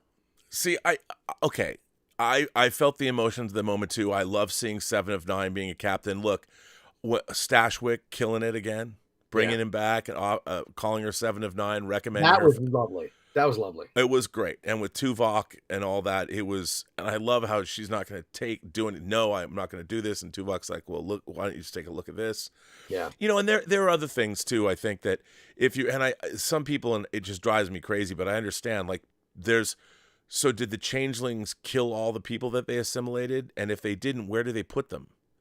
And there's a line of dialogue where they kind of said, well, it turned out they saved most of them. Right. But it's like you could have had a little more there. And you could have, I mean, it was just, again, you only had a certain amount of time, but they should have found them, figure out a way to liberate these people. Maybe they were keeping them, because it would make sense to me that the changelings were, because they didn't replace a bunch of people. There was only a few So the people that they did keep on ice or whatever, I'm sure she would have enjoyed interrogating people occasionally and torturing them. And I would have been just as happy as if rather than the Titan being renamed to the Enterprise, it's just the Titan. Yeah. I mean, I think that was something, and do what they did, just give it more of a refit than we saw it. I mean, I understand why they did it. Yeah, but totally. the Titan earned its stripes. The Titan would have been a revered starship. And if anything, they could have shown the Titan being admitted to the Fleet Museum, and a brand new ship, a new iteration, that we've never, something even more badass than the Titan. Yeah. Turns out to be the Enterprise G. But then that would have just been, people would be like, oh, it's the end of Star Trek 4 and the space dock. Yeah, I get it. But by the way, we should also take a moment to say something about Jeri Ryan. How great was her performance in this episode? Oh, I mean, she was great in this. Great episode. In the whole season. And the scene where she's listening to Shaw basically sing her praises, and she just, her eyes water up, and it's like, that was phenomenal. And when he finally basically says, I recommend that she be promoted to captain, and the tear rolls down her cheek as Tuvok is saying, your resignation denied. It's like, it was so good. It was so great. Good. It's funny. I have never, when Jeri Ryan first moved to California, I want to say it had to have been 1990, 1991. She had gone to Northwestern with a girl I grew up with, a girl named Kelly Godo. And she used to hang out with us all the time. Kelly and her my best friend Sean, who Patrick Van Horn played in Free Enterprise, and she would hang out with us. And we knew her as Lynn. She was not Jeri. She was just Lynn Ryan. Yeah. And that's how we knew her. And she was, I don't even know if she remembers this because I've never spoken to her since this time. And the fact that she wound up on Star Trek has always tickled me to death. That's cool. But Sean used to make like hip skater clothing wear, and he created this character Olive Boy, and it was just an olive with a face on it. And then he did all these this like club T-shirt wear that skaters would wear, you could wear out to a club or something. Yeah. And he did a photo shoot with her wearing this Olive Boy clothing, and there's a poster from that photo shoot that's in Free Enterprise. So Jeri Ryan is in Free Enterprise. Nice. And she doesn't know that. And it's just a funny thing. Like, I've always been a fan of hers, and I thought she was always terrific as 7 of 9, and she was great. She was on The Practice, she was on Boston Legal with Shatner for a while. I mean, she's always been great. But it was so great to see her take the center seat, because I'm like, I'll buy that. I really thought that was pretty cool. I mean, I don't know if Raffi belonged there, and I don't know if Jack belonged there, but I'll go with it. It was fine. Yeah. But I agree. 7 earned her stripes, man. She really earned her stripes, and over not just this season and this series, but over all the history of her character in Star Trek. She's earned her due, man. She's almost like the Ahsoka Tano of Star Trek, right? Yeah. She's that character that kind of came out of a weird place, but and people weren't quite sure what to think of her at first, but then they really, really just got behind her, and I love when characters like that get a chance to kind of progress. It's great. Yeah, and it's funny because of all the people, I literally had, she might not even remember. I don't think she'd remember me personally, but she'd remember Kelly. Kelly Godo, and she probably would remember Sean and probably doing that photo shoot. So it's always tickled me that I met somebody when they first moved to LA from Chicago, from Northwestern, wanting to be an actress. I think she was like a beauty queen or something at some point. And to see that she, not only did she become an actress, but she wound up being on Star Trek. Yeah. Well, it's funny you mentioned that, because when I was at Wisconsin, I worked as a video producer at the University of Wisconsin's Industrial Media Development Center, right? It's kind of their in-house Department of Education video producing facility. And we videotaped telecourses and videotaped all that kind of stuff. One of my colleagues there, one of my friends was this girl, Laura. Her name is Laura Century. And we were really good friends, and we worked together, every day and doing this stuff. Well, after we all graduated, she married this guy named Lee Unkrich. and you know, and it was so when Sarah and I first moved out here to LA, we were thinking about coming out here, but we took a trip out here to LA from Minnesota, and we stayed at Lee and Laura's place, and I think it was in Pasadena. And at the time, Lee was just learning how to use the edit droid, the Avid, you know, I think it was edit droid at the time or whatever. He was just learning how to use that. And of course, that is what got him into Pixar. Like not long afterwards, he started at Pixar.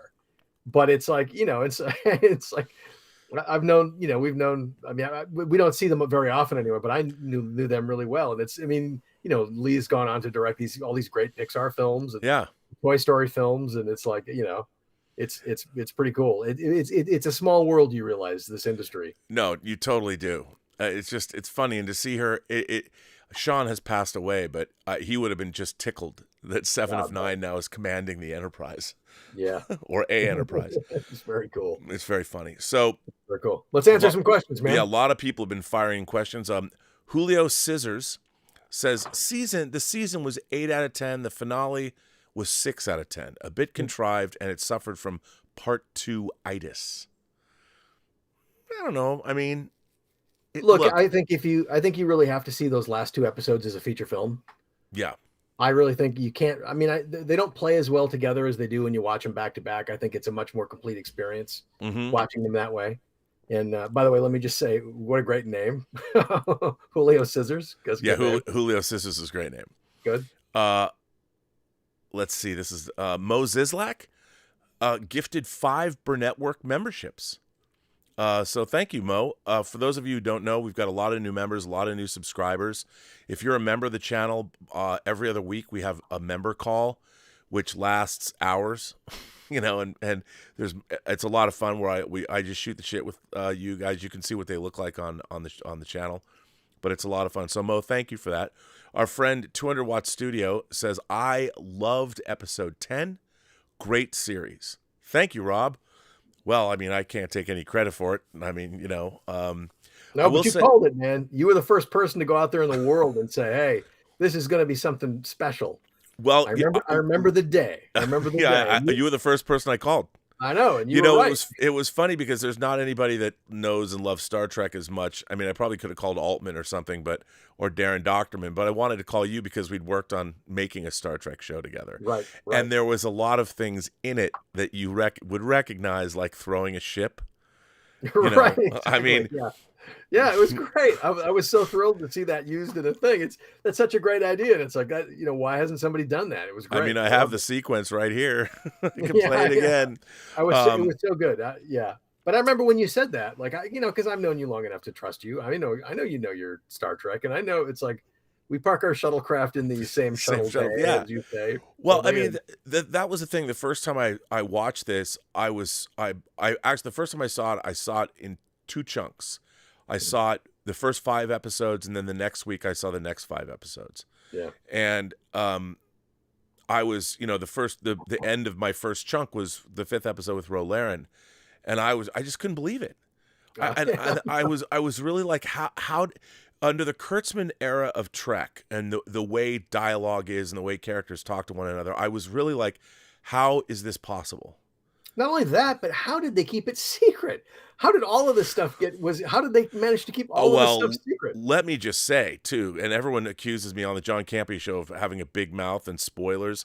I didn't say shit to anyone because you know, in our spoiler culture, there's a lot of people that get gratification or whatever from spoiling things. But I did not want to rob. I loved watching this for the first time and the second and third time. I loved watching it so much that I did not want to rob anybody of the joy of seeing this for the first time. Yeah, absolutely. And finding out for themselves. And I think, you know, the sad part of our culture today is that I think there are a lot of people who just aren't open to experiences like this anymore, right?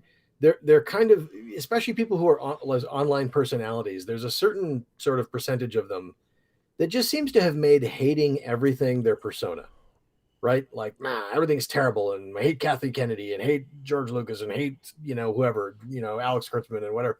It just to be kind of their identity online. And so look, I haven't been a fan of the current incarnations of Star Trek either. I mean, I tried to be open-minded, and I realized it's just not for me. But that doesn't mean that I can't recognize great Star Trek when I see it. And it's like the difference between season 1 and season 2 and season 3 is enormous. It's enormous. And the moment I mean, when you told me you're not going to believe what they do. I mean, and this was only after I saw the first 5 episodes. Right, exactly. But I believed you. I said, okay, if you're telling me that, I believe it's true. And the proof of that was when we went to the premiere together. God, within the first 5 minutes, it's like, man, this is absolutely my jam. This is my kind of Star Trek. And I never thought I'd see it again. And it's like, so yeah, I don't know. I mean, it's like I laughed. I think about it now. It's like, I mean, obviously you told me stuff, but it's like, I don't know how. It's like, you must have just been just bursting at the seams, because it's like, this is to know that this was coming.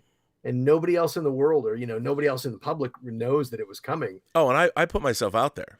You did, you did. But I was like, it was very funny because I never thought about it. Like I don't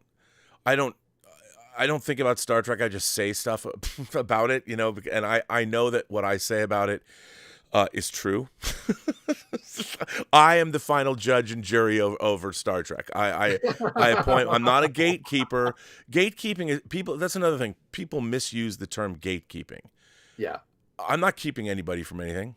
No. If I want to be a critic, a vocal critic of something, but I don't. If someone else looks, I like a lot of stuff that is demonstrably bad.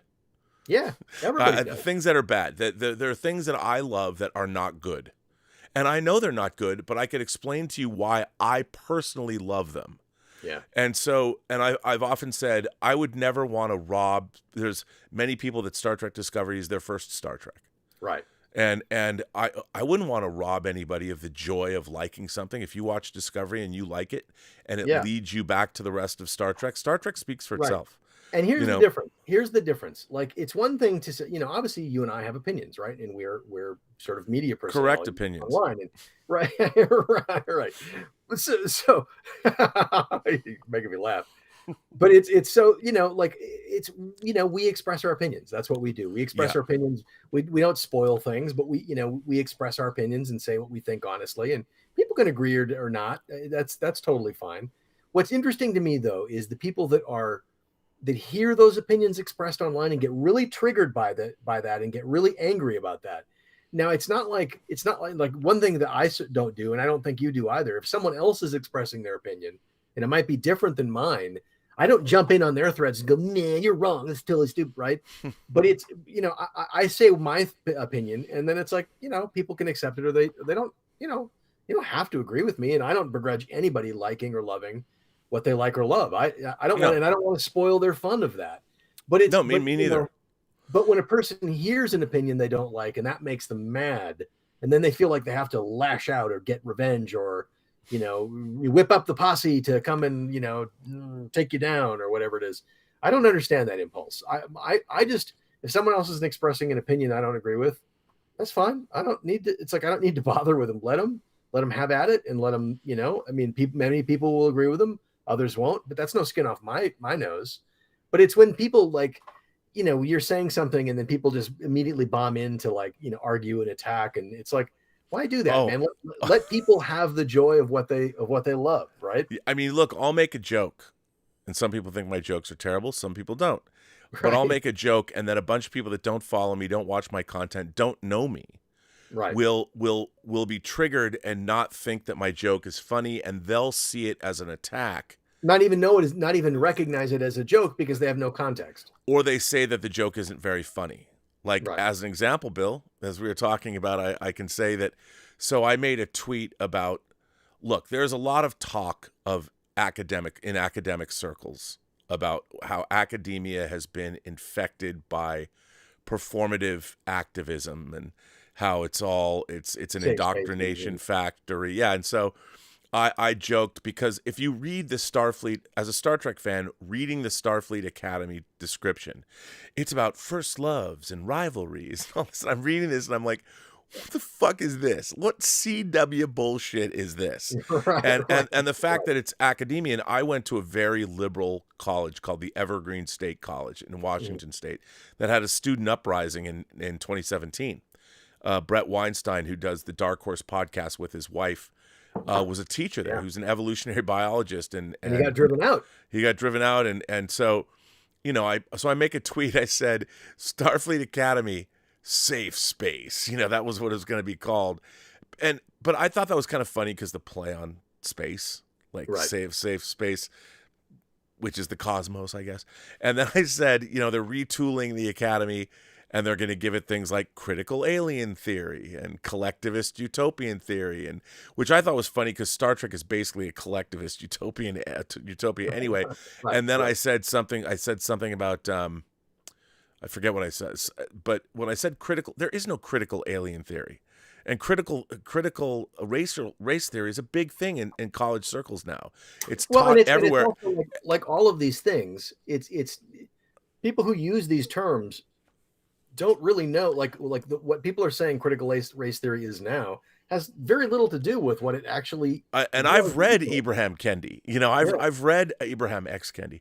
I've read all of this stuff. And what I was making a joke about academia, but what was crazy was all these people start jumping all over me, and they're talking about real critical race theory, right? You know, and how I'm making fun of it. I'm like, okay, I took something that's in the zeitgeist and made a joke about critical, the same way that South Park does. And I thought it was actually kind of cute and funny. Man, did people get triggered? Yeah. Man, did they get triggered? And what was really interesting, I'm like, okay, I don't know what you and then what happens is all these people that don't know me, don't know anything about they don't know me at all, they haven't watched my content, they piled on. And I'm like, look, the idea of Starfleet Academy deserves to be mocked. It deserves to be mocked when you especially read that the press release. Yeah. It's the most un-Star Trek thing ever. Yeah, the lives and loves and rivalries, and it's like okay, CW or 90210. When I did a show, and I said, okay, here's 50 TV shows about high school and college, you know, and if they had said something like, in the tradition of The Paper Chase, which is a great movie and a great TV series about law school, Harvard Law School, if they had couched it like that, I would have been like, that would have been interesting, because I've always thought like The West Wing is a Star Trek show set in the White House. I've often said Friday Night Lights. If Star Trek was a show about East Texas football, it would be Friday Night Lights, because Coach Taylor and his wife Tammy are these central figures that are really great. You know, and they remind me, Coach Taylor reminds me of he's like a Kirk. If a high school football coach could be like Kirk, could be a moral man and offer wise pearls, you know, I could see that as a Star Trek show. Man, but when they're talking about a generic show set in a school that happens to be Starfleet Academy, I'm sorry, I have to mock it. Yeah. Because when you read that, and coming from the showrunner of Nancy Drew, what? Like, what? Yeah, because the problem with that is, and here's what it gets down to. The problem is that the people that are making Star Trek now are trying to make Star Trek into something else. Mm-hmm. They're not interested in making Star Trek. They want to make something else. They want to turn Star Trek into Guardians of the Galaxy or a CW show or whatever, right? And they just want a Star Trek flavored every other kind of show, right? And it's like you guys like you and I are just like, well, why don't you just make great Star Trek? You can there's all kinds of things you can do within the Star Trek world, and there's ways you can expand the vision and do new things. But like, why are you trying to make Guardians of the Galaxy that looks like Star Trek? I don't know. Well, because they're trying to chase. I understand that they're trying to chase success. And what's so interesting is Star Trek is never going to be successful like that, because it doesn't appeal to a 4-quadrant audience. Star Trek was, and ever shall be a niche audience. Yeah. It appeals to the nerdy scientific types, the engineers, the people that want to be engineers. Except that, to the extent that it does have broader appeal, it's because of the optimistic vision. Yes, absolutely. Right. And that's another thing. I mean, Star Trek Discovery has been apocalyptic in every episode, and they've never discovered anything. except maybe 1,000 years in the future. Right. And what's really interesting is that we live in such an interesting time as far as an allegorical science fiction show could go. There's so many things that are happening in our culture right now that are ripe to be explored in the context of a science fiction allegorical action adventure show. Yeah. So many things from and CERN, I would argue that we need that now more than ever. More than ever. Because you know what Star Trek does? It offers a moral, ethical context for these kinds of things. Because we're certainly not, we've got CRISPR technology and we've got AI happening, and we have no ethical boards that are overseeing any of this. We're just creating this and unleashing it in the world. Yeah. And it's big corporations making this money, making this stuff for profit, because if they don't do it first, the other guys will do it first. Yeah, I mean, you with everything that's happened, to do a planet where there was a horrible pandemic and you had all of these different factions trying to figure out what to do, and you could have like the pharma companies that have made a lot of money, and then how it turned into a political thing, but you set it on an alien world and you delve into this stuff. I mean, you couldn't even mention certain words on this platform, on YouTube. Mm-hmm. You know, if you were going to be branded an anti-vaxxer or something. I mean, there's so much stuff that is ripe to be explored in the context of a science fiction show. Yeah. Like Star Trek. And it's that's what I want to see. Yeah. And, absolutely. You know, and what's funny is I wasn't backing down, but I was wantonly making fun of the idea of a Starfleet Academy series, because it's a show that they've been trying to get made. Harv Bennett wanted to do it after the classic Star Trek movies. Yeah. They did it to a certain extent in Star Trek 09. Let's go to show you Starfleet Academy. But there was a fundamental lack of understanding of Star Trek. They gave you like a school, but they didn't understand what the Kobayashi Maru was supposed to be.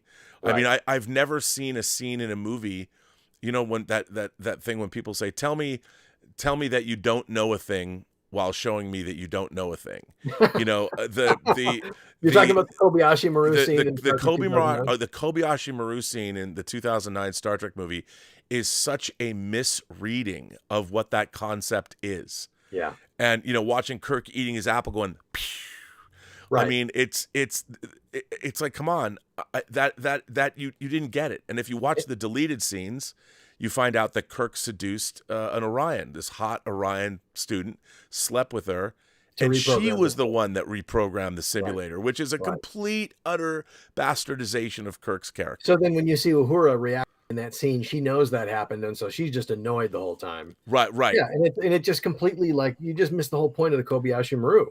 Exactly. The whole idea of the no-win scenario, and McCoy is like, you're looking at the only man who beat the Kobayashi Maru scenario. Now, I will say, all that aside, and I totally got that, you are a little bit of a provocateur, and you do occasionally throw a bomb out there like that. Knowing what you're doing. I mean, it's, you know. I mean, kudos for doing so. No, it's true. But what's really interesting is to see all these people that don't follow me, don't know me. They're happy to pile on, and then you read all the horrible things people say about you, and I just think it's so funny. But my attitude is like the whole problem with our society. Go ahead, sorry, you finished your thought. Well, I was just going to say, I always invite people, if you hate me or you want to take something up with me, come on my show. Like, I have an open door policy. I'm not going to bite you. I'll be respectful. Come on my show. Tell me why you hate me, and let's have a conversation about it. And and it's funny because I think so often that a lot of people don't even know why they believe what they believe. Oh, like 100%. like they're like, oh, you're putting down critical race theory. I'm like, you see the word race in it. So you're going to get mad about it. But have you read any critical race theory? Do you know what CRT is? Well, people have you read White Fragility? Word. People see one word and they assume they know exactly who you are and what you mean. And then in their own heads, they sort of straw man who you are, and they turn you into the straw man boogeyman. And then that's the problem with our society. And I think social media, unfortunately, encourages that. But which, by the way, the Orville did a great episode on social media credit and all that. I mean, it's true. They did a great episode. And if you think about episodes like, I call the meat and potatoes episodes of Star Trek, like Taste of Armageddon is one, where it's not anyone's favorite episode, but it's a really great, solid episode of Star Trek. Yeah. There's so many things that are going on in our society right now like you could get 20 different things that would offer a whole season of great Star Trek, exploring ideas of the day. By the way, this is a very funny comment. Anonymous, speaking of this, Anonymous says, "Happy 4th anniversary to the most important episode of Robservations to date. Episode, by the way, my next episode of Robservations is episode 845. Wow. So 845. So happy 4th anniversary. This comes from Anonymous. To the most important episode of Robservations to date, episode 98, dated, oh, this is from yesterday, dated April 19th, 2019. Filmed in the old laundry room with a cameo by the Gilberian Gilbert, titled The Very Last Star Trek Discovery Discussion Ever. Oh, the nostalgia, Rob. Cheers." Well, I just can't. Every time I think I'm out, they pull me back in. That's very funny. That was wow. That's pretty good. 4 years ago. That was really good. Our friend, the lovely, adorable Lynn Hobday, our favorite expat, British expat in Japan, says, "I'm so grateful and relieved that they left the characters in a good place. In some ways, that's the very essence of the next generation. Terry set up a future series so well. Surely it's going to happen." Well, here's the thing. We haven't talked about that yet, right? What could come next? Well, I heard something really interesting that happened last night at the Shane from the Popcast told me that a friend of his was at the IMAX screening at the Grove last night, and that Scott Mantz, and I texted Mantz about this. He didn't get it. I did too. Yeah, and I was like, "Hey, man." We both know Scott. Scott, and Scott, I've known Scott for years, and Scott was the moderator, and Jerry Ryan mentioned something. Well, we have an announcement to make, Scott, and Scott's like, "Oh yes, we have an announcement to make about something," and Terry said, No, and then they moved on to something else. Yeah. Now, I think I know what that announcement is. And I'm not going to say what it is. Okay. Because it's not my place to say. It's not my place to say. Let me just say it's not a Star Trek Legacy show. But there is a reason why Jerry Ryan would have announced it. And all I can say, let's see what if it comes to pass. What's really funny is. I can't even say this, but when people find out who came up with the idea and what their connection to Star Trek's past is, I don't know why they keep doing this, but they're going to get flamed online. Oh, no. Flamed online. I sort of thought about this, and I have speculation. I don't think, obviously Terry's talked about the idea of a Star Trek Legacy series, right? That's kind of what But people have to remember there is no Star Trek Legacy series. Right. There's never been a Star Trek Legacy series.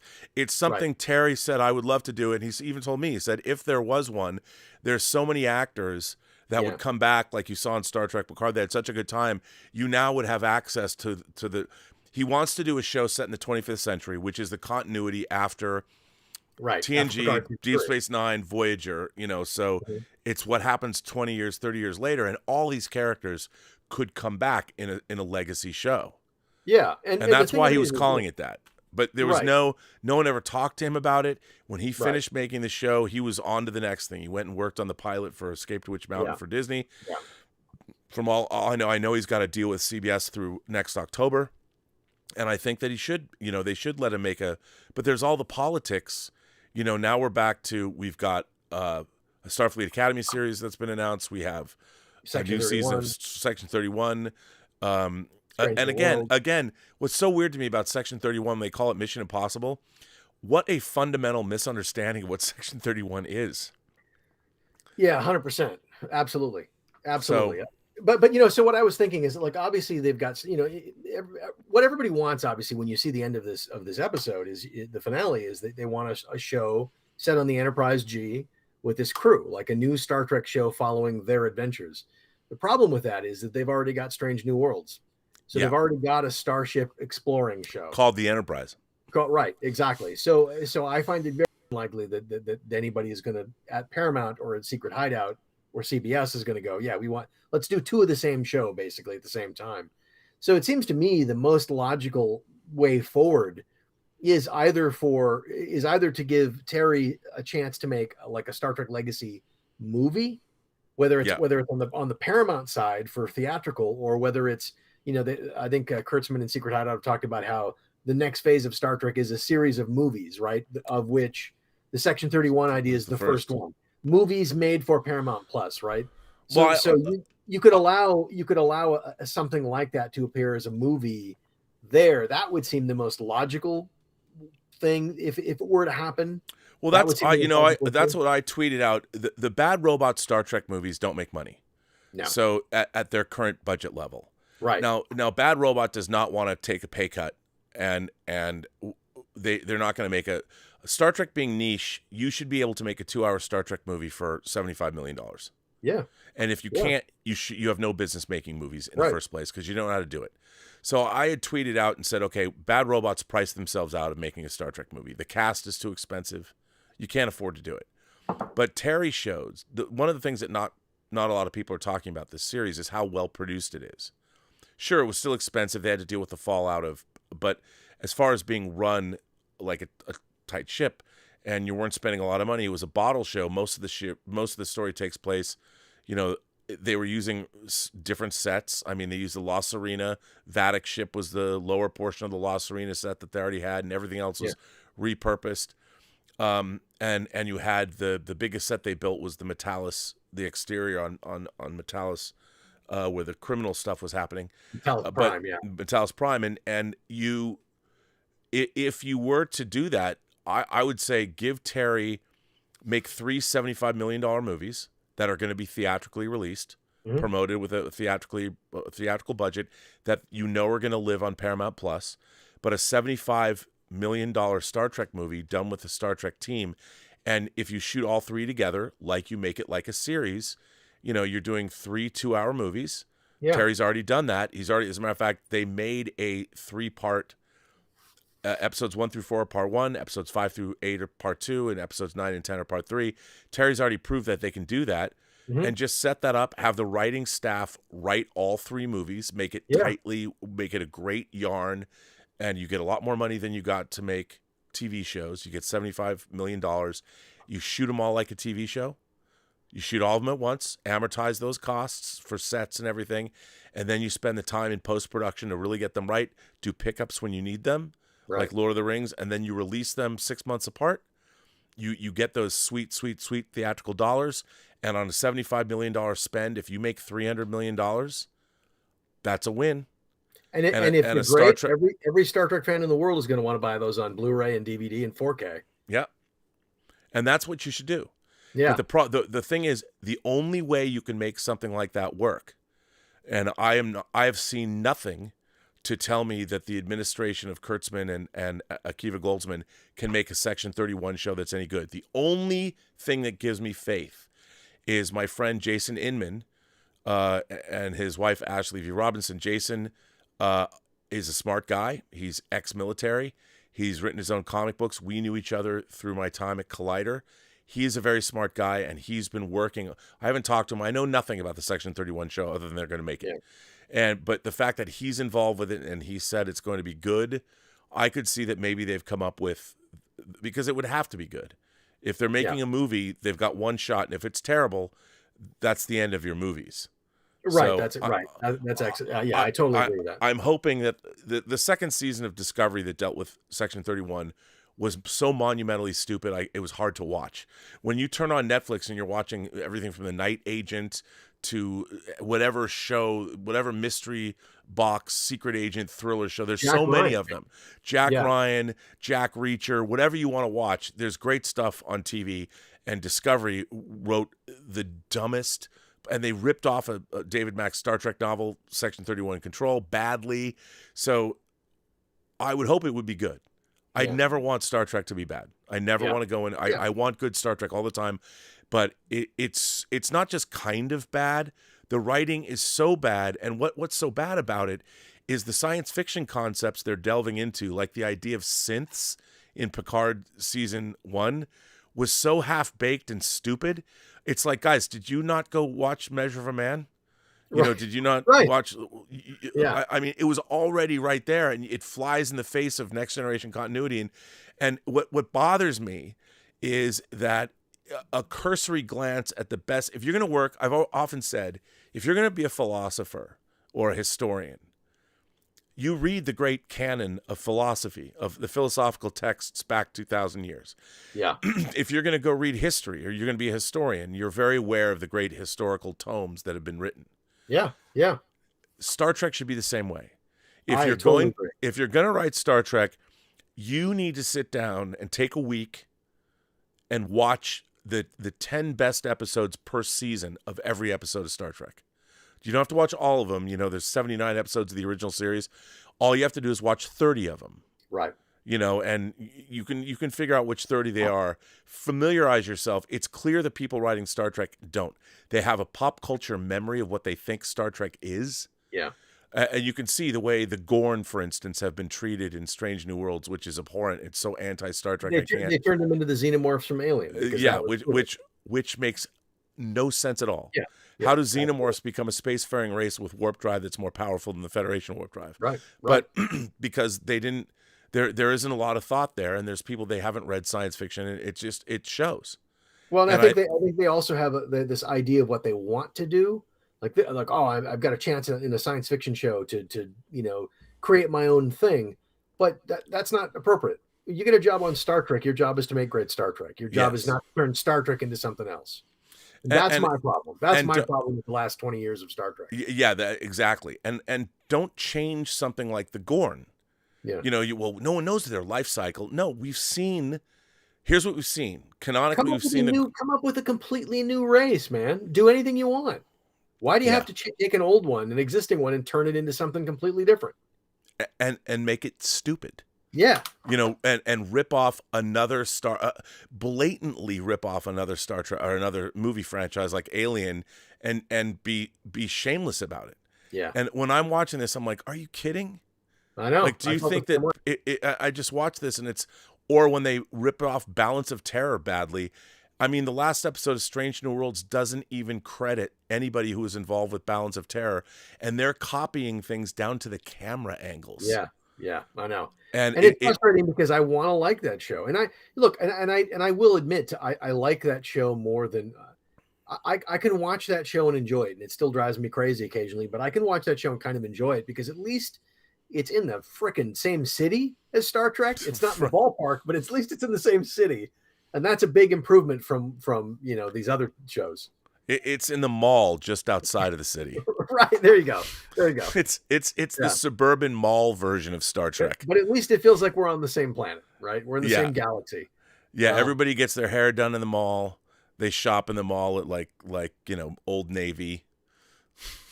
Yeah, this is why. Look, guys our age, we've grown up with Star Trek, and there's a logic to it, and there's a reason why it's had the enduring appeal it's had for what is it, 55? How many years is it now? Star Trek. Star Trek will turn 57 in September. I mean, there's a reason it's had that appeal for that long to so many people. And I think if you're in charge of this franchise, if you're given the keys to this franchise, it behooves you to lean into the franchise's strengths, not run from them. Not go, oh, wouldn't it be great if Star Trek could be Guardians of the Galaxy or the Avengers or, well, they're thinking of it in terms of money. And I understand that. I mean, it's not show friends, it's show business, but which man, Picard, look, you can't tell me that people they're going to make a lot of money off this season of Picard. Let's be honest. It cracked the top 10. It cracked the top 10. And I heard that they had to turn thousands of people away from the IMAX screenings.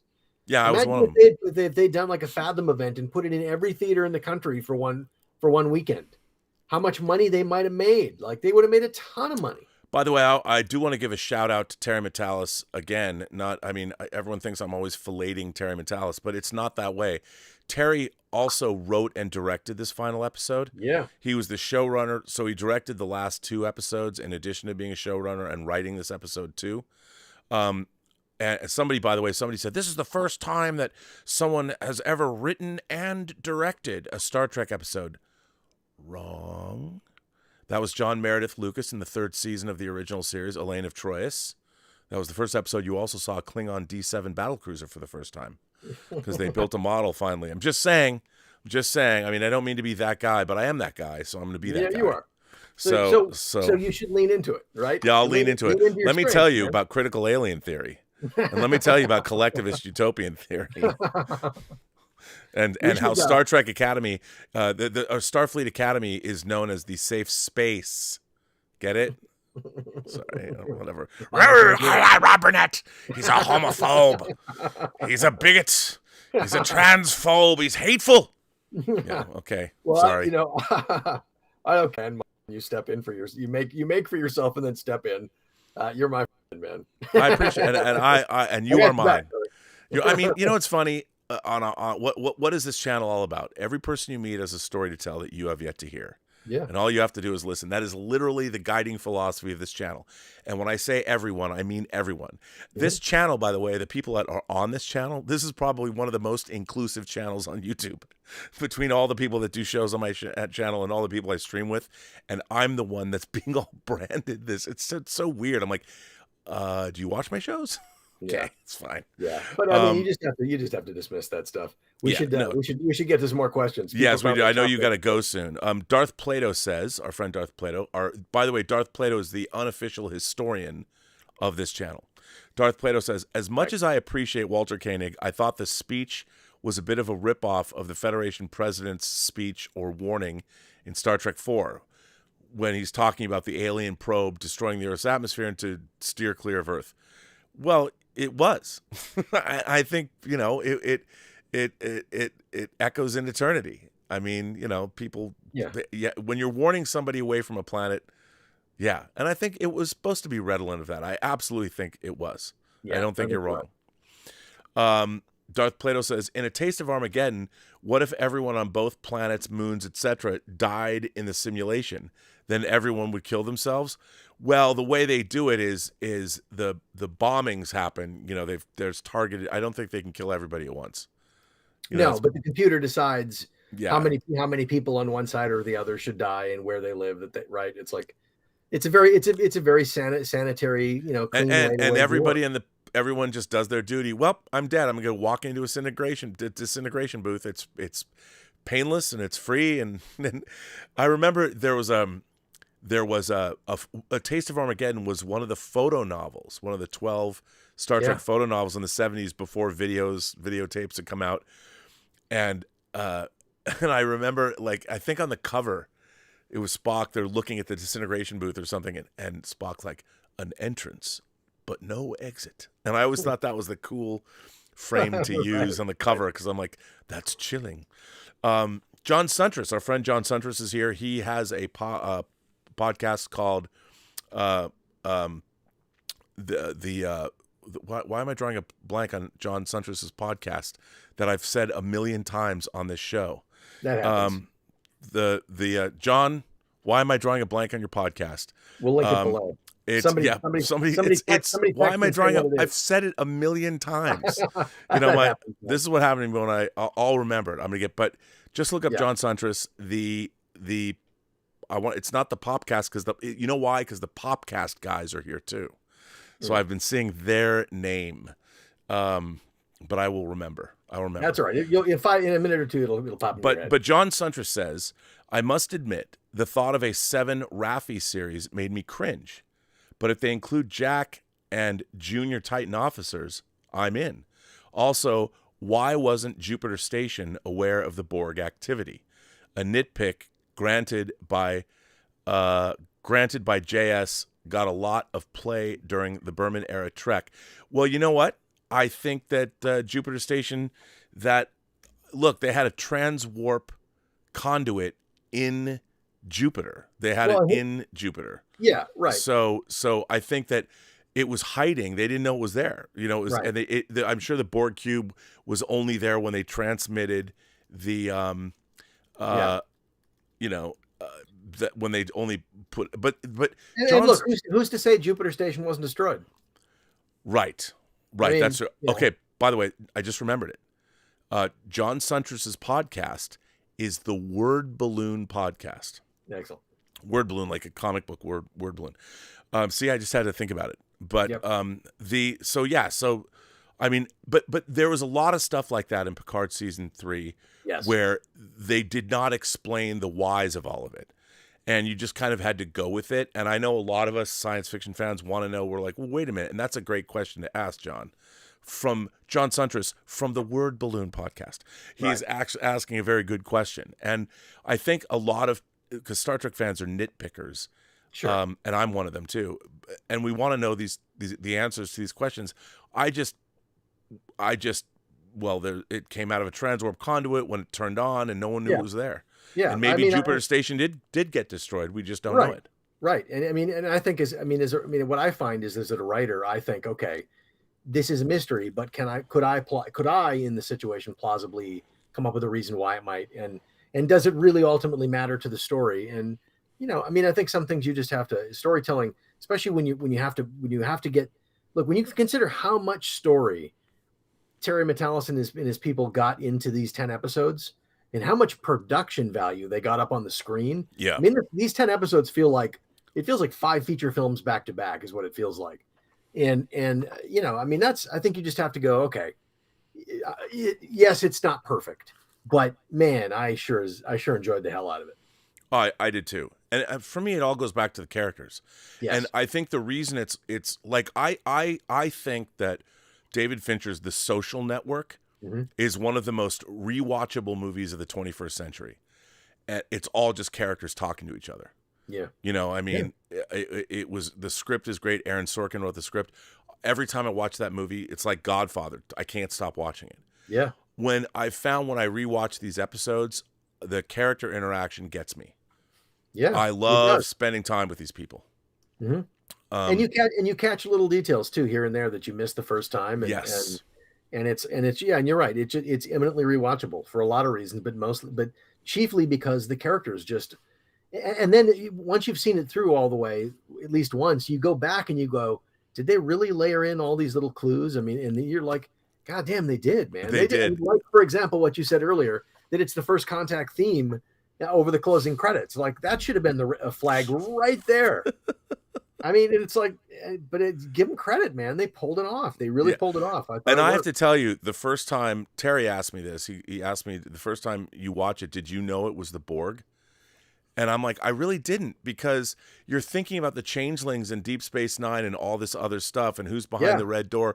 And because you didn't know how Vadic was talking to. And again, they never showed you the Borg Queen actually speaking to Vadic that way. Like, why did her face look like that? And that's another detail. Why did she have to cut her hand to get the thing to, and maybe that's, and did Vadic even know she was working for the Borg Queen? That's a really good. That's a very good question. I mean, you could reasonably suppose that she had no idea who she was working for. Yeah. Just someone who wanted to destroy Starfleet as much as she did. Yeah. I mean, maybe she answered an ad somewhere. Yeah. I want to destroy Starfleet. Do you have a grievance because of the Dominion War? Call me. I mean, and I'm being facetious, but so that's a question. That's a lingering question. I'm gonna ask Terry next time. Yeah. Did Vadic know she was working for the Borg? How did they contact? How did they hook up? Justin Toner says, "Hi guys. While I had some nitpicks overall, I found Picard season 3 to be wonderful Star Trek that gave the TNG crew a proper send off while giving us a tease of new adventures. Bravo to Terry Matalas, the cast, the writers, and the crew. I loved the Jack Q end scene." Now, again, some people hate that scene. I mean, I'm like, but it makes sense, because if you look at what has Picard passed down, of course Q's going to come to Jack. Yeah. That's the Q's that he's Picard has passed that down to his son too. Yeah. And I'm sure Q would. And what would be really interesting is, they've done like Q needed to die, and they've done, well, what happens if Q, I don't have a son or whatever. I mean, I've had kind of sort of sons or daughters, or Olivia Dabo was almost my daughter. I mean, you never know. It would be interesting to see if they moved forward, if Jack would have a relationship with Q, and it was a different relationship, and you could explore, and it wasn't like, I'm not going to come pester you. I'm curious to see. I'm watching you, but I'm curious to see how you're going to navigate the universe. Yeah. It would be interesting to see how that worked.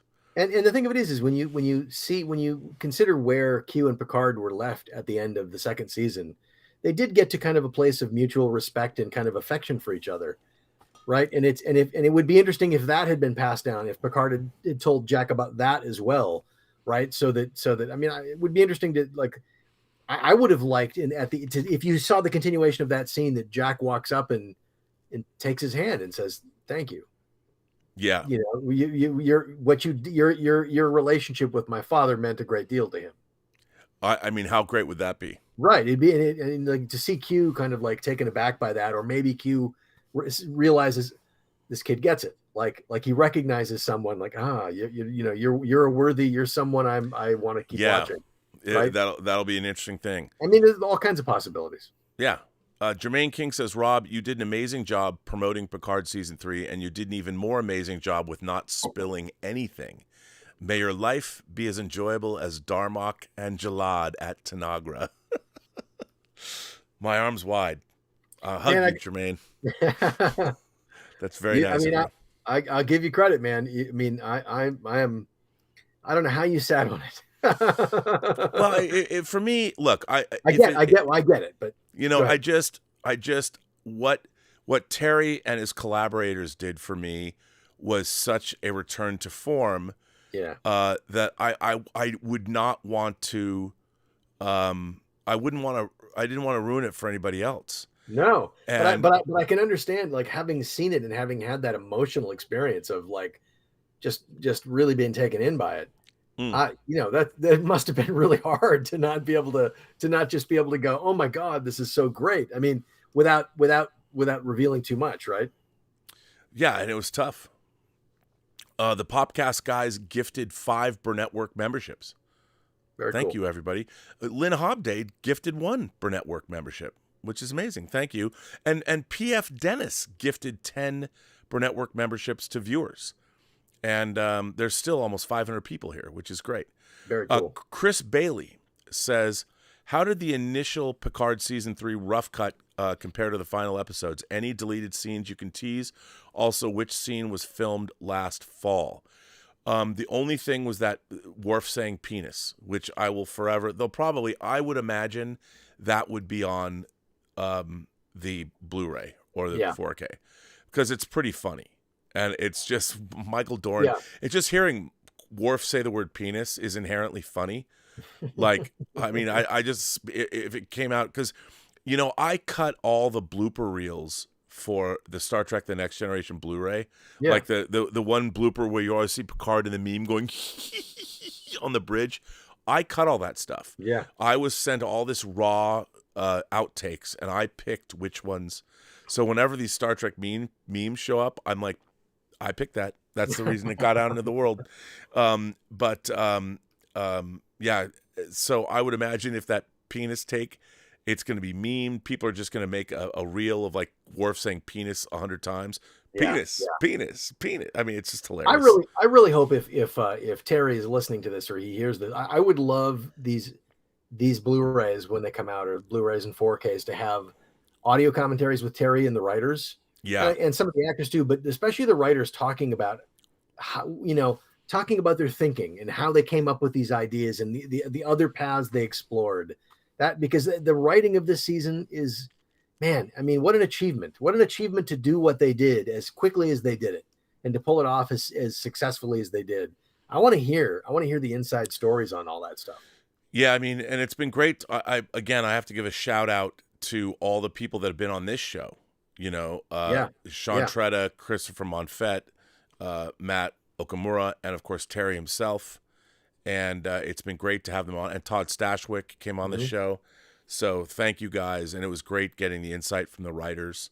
Yeah. And it's not confirmed, but production designer Dave Blass was talking about coming on. We're going to do another show next week. And I would like to talk to Mr. Barton, the composer. So maybe we'll get Dave Blass and we'll get the composer and do a show about that next week.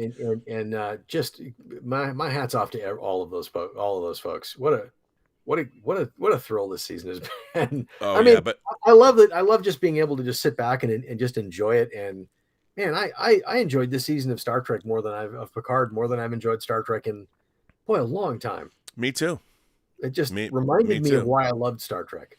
Well, it allowed me to get like, I don't believe Discovery and I don't believe Strange New Worlds. Like when I watch them, I literally can't suspend. It doesn't look right. It doesn't feel right. The sets aren't right. The uniforms aren't right. People don't talk to each other. I can't believe it.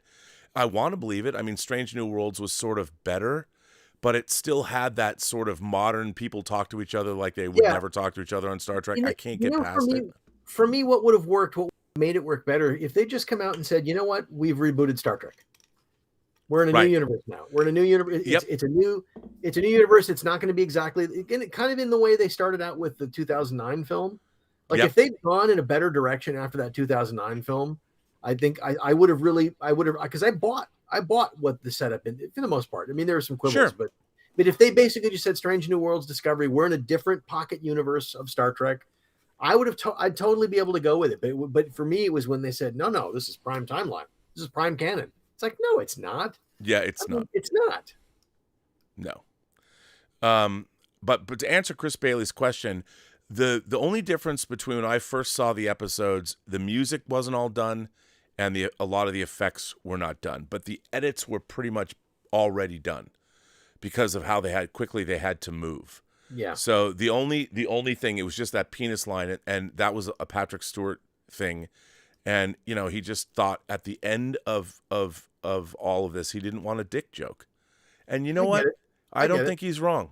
No, I agree. I would agree with that. Because basically Data says it's a callback to that, to the early episodes of TNG, in 1987. You don't necessarily need Worf saying penis. I get it totally. And maybe it wasn't a bad thing to do. I just thought it was really funny. Greg Swindle says this may go through because I spent more money. Greg, I don't know what that means. Did you try and send a super chat in and we didn't get your first super chat? Well, I want to thank you for supporting the channel, but I hope you feel like your money is well spent. Son of John says, I'm mad. Kurtzman's not greenlighting Star Trek Legacy. Kirk yelling at Khan, Alex. Well, remember, there is no Star Trek Legacy show. There was not a show Bible that was written. It was just an idea that Terry had because, in interacting with all these Star Trek actors, and he had such a great time with a lot of these legacy characters that he's like, they would all want to come back. And so he has access to all of them, and you could really make a really interesting 25th century Star Trek series. Like, the 25th century is now the contemporary era of Star Trek. Yeah. So, and all these people are still alive. So, and I think it remains to be seen. I mean, they weren't ready to make an announcement right away, but I really think CBS and Paramount were a bit surprised by the success of season 3. Yeah.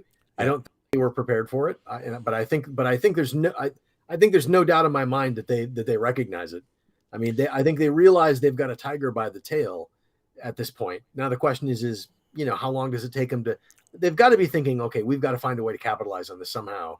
What's the right way to do it, and what's the what's going to work, and let's just wait and see. Let's just maybe something will come of it. Who knows? Yeah. Life Mastery Mindset says reports from the Q&A in LA for the IMAX screening. Jerry Ryan was asked about returning to a new series. When she started to answer, Terry, sitting next to Alex Kurtzman, jumped in and changed the subject. Talks about a new show. Well, we addressed that. All I can tell you is that there is an idea for a new Star Trek series that is not Star Trek Legacy that would involve Jerry Ryan and another heavy-hitting Star Trek luminary that has a connection to something in the past of Star Trek. Yeah, be careful. You don't want to give too much away. I'm just saying, and that's all I can tell you. There are possibilities. I think there are possibilities, and I think I know. Also, I think Scott even had to be careful about what that. Look, they don't want to announce something that they're not ready to announce yet, right? Well, these are ideas. There's a lot of ideas out there, a lot of things floating around, and there's no, you got to paper deals. You got to make sure you got people involved, and Yeah, you got to make sure the legal stuff is all taken care of first. It's like Yeah. it's unfortunately at the end of the day, it's a business, and that these things take time, and let's just wait and see. yeah. So we'll see. And when it's like if I was drinking Orson Welles' favorite wine, we will sell no wine until it's time. It's kind of like that. We will not make a Star Trek announcement until it's time. Right. But it was interesting that a lot of people heard this at the screening yesterday. I don't know. Hey, we'll see what happens. Yeah. John Hirose says, so is episode 10 good, great, or outstanding? I say great. Look, I wouldn't call it, outstanding you save for the very top, but I think the whole season's been great. Yeah, I would totally agree with that. I think I would say great, and I would say that for me that fourth episode was pretty special. Yeah, that was I would say that was bordering on outstanding. Yeah, that might even be outstanding. I think it is. Yeah. 200 Watt Studio says, I loved Walter doing Anton Chekhov with his American accent and Pavel's accent when he was quoting Spock in a speech similar to Star Trek 4. I thought that was great. I mean, the first time I saw it, I was like, oh, I didn't expect it. That really hit me in the feels. Yeah. It's a nice little touch. Bill, we just got a 50 euro super chat from Ryan, who says, I have to take umbrage with Bill Hunt. Just because Discovery's trash and Strange New Worlds is trying to fix the problem, it doesn't make it knit canon. If that were true, then neither is Picard based off the first two seasons or any other screw-ups. So I'm not sure, what is he saying? He's saying that that Discovery and Strange New Worlds aren't canon, or that they are? That Strange New Worlds is trying to fix the problem, doesn't make it nitpicking canon or knit canon. If that were true, then neither is Picard based off the first two seasons. Well, I mean, I think the canon of all of this and Secret Hideout should have gotten way out in front of this from the very beginning. Oh, 100%. And they didn't. And I think and this is another valid criticism, Picard season 3 picks and chooses what it wants to acknowledge from Picard seasons 1 and 2. 100% it does. Absolutely it does. And so which I'm glad they did that. Right. Because but it begs the question. So okay, what kind of a body, by the way, somebody asked, I don't know who asked, what we were drinking tonight. What are you drinking, Bill? I was having it was Slane Castle whiskey, triple cask whiskey. Now I'm drinking carbonated water. I was drinking a Diet Coke, but now I've been drinking Hitching Post Pinot Noir. So if you've seen Sideways, they go to the Hitching Post up in Solvang.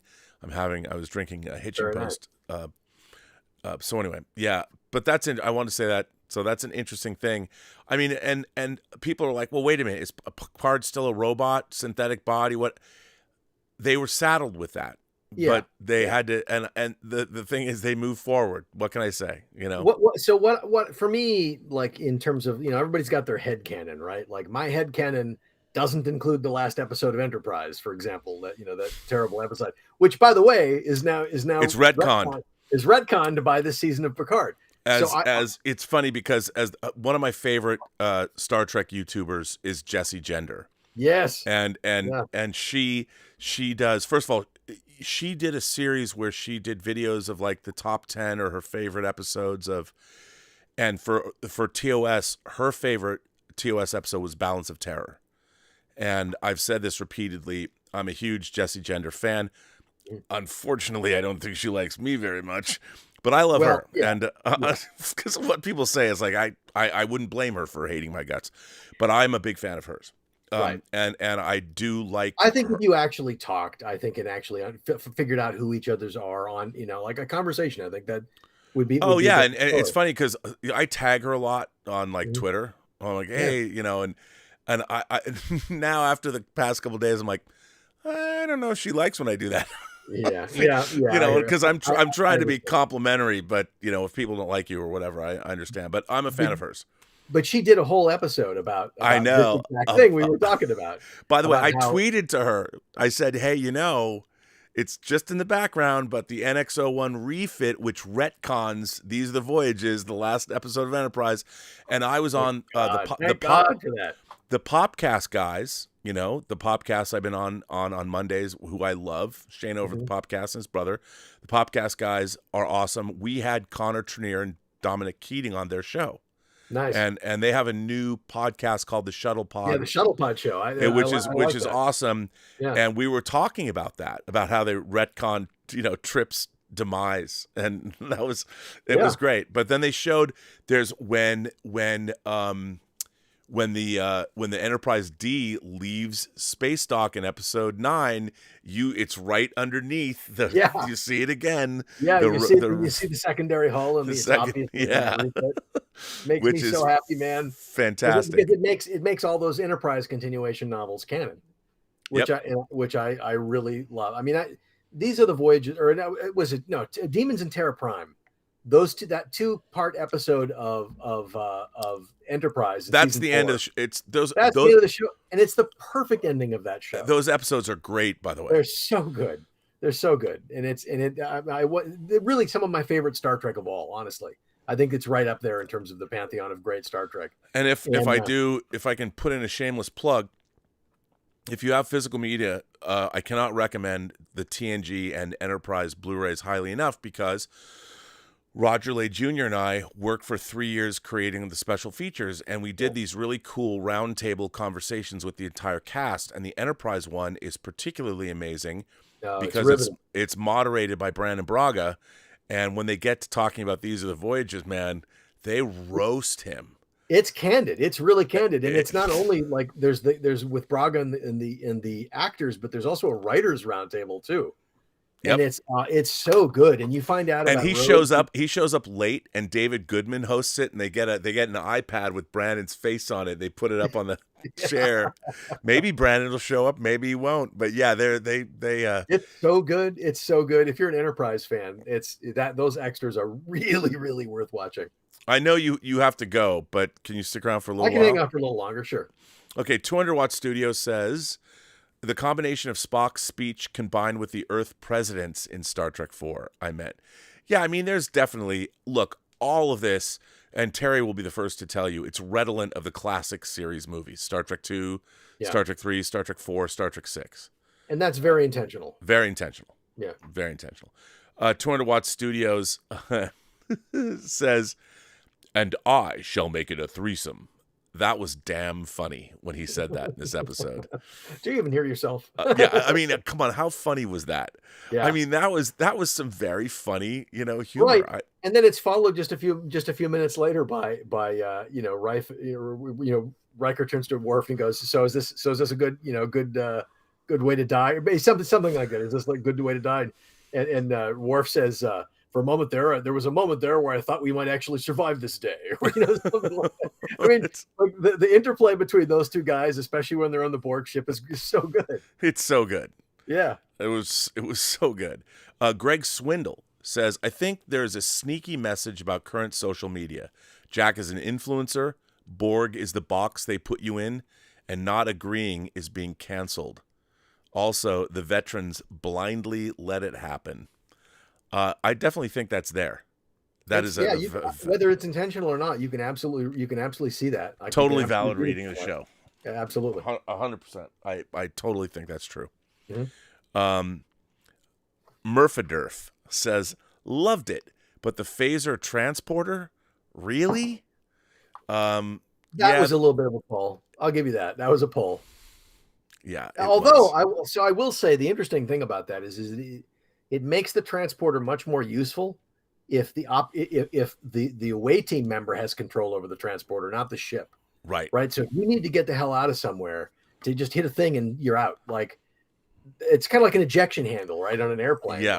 Like it that's intriguing to me. But the way they did it is very much was very much a convenient plot device. Yes. I'll give you that. I'll totally give you that. Yeah, but something new we hadn't seen before. True. Yeah, different take on the transporter. It was I think it's an idea that you could explore in a future show in a very interesting way. Yeah. 200 Watt Studio says, when they were playing poker, I said to myself, they need to do an overhead shot like in All Good Things. And then they did it. Yeah. By the Yes, way, how they did did. you watch that scene? And like they're just like they're smiling and they're laughing, and it's like that's real, man. That's not acting. Like they Right. really love each other and they're really having a blast. And it's so I just that warmed my heart, man. It really did. I got a lot of feel out of that because it's just like these people love each other for sure. Oh yeah, 100%. George the Giant Slayer, my friend George. George, we got to talk. I keep meaning to call you. I get so busy designing Hollywood or whatever. George and I have big things to do in the future. Yeah, The near future. George says, I can't get over how phenomenal Picard Season 3 was. I'm still in awe of the finale. Geordi on the verge of tears, Data, Trust My Gut, and Q. All of them. But the card game just took me back. Thank you, Rob, for getting me to watch it. All hail, my friend. All hail Trek. Well, people have been saying this to me. I kind of have to feel, I will take credit for it because, look, I'm not taking credit for the show. They made the show. Oh, 100%. I just watched it and I told people about it. I mean, I'll take. Somebody said I was the Paul Revere of Picard Season 3, and I think I was the first civilian to see it. No, and then 100%. I started running my mouth as I'm wont to do. But they used to call me, like in the 90s when I was writing for Sci-Fi Universe magazine, they used to call me Kiss Ass Rob.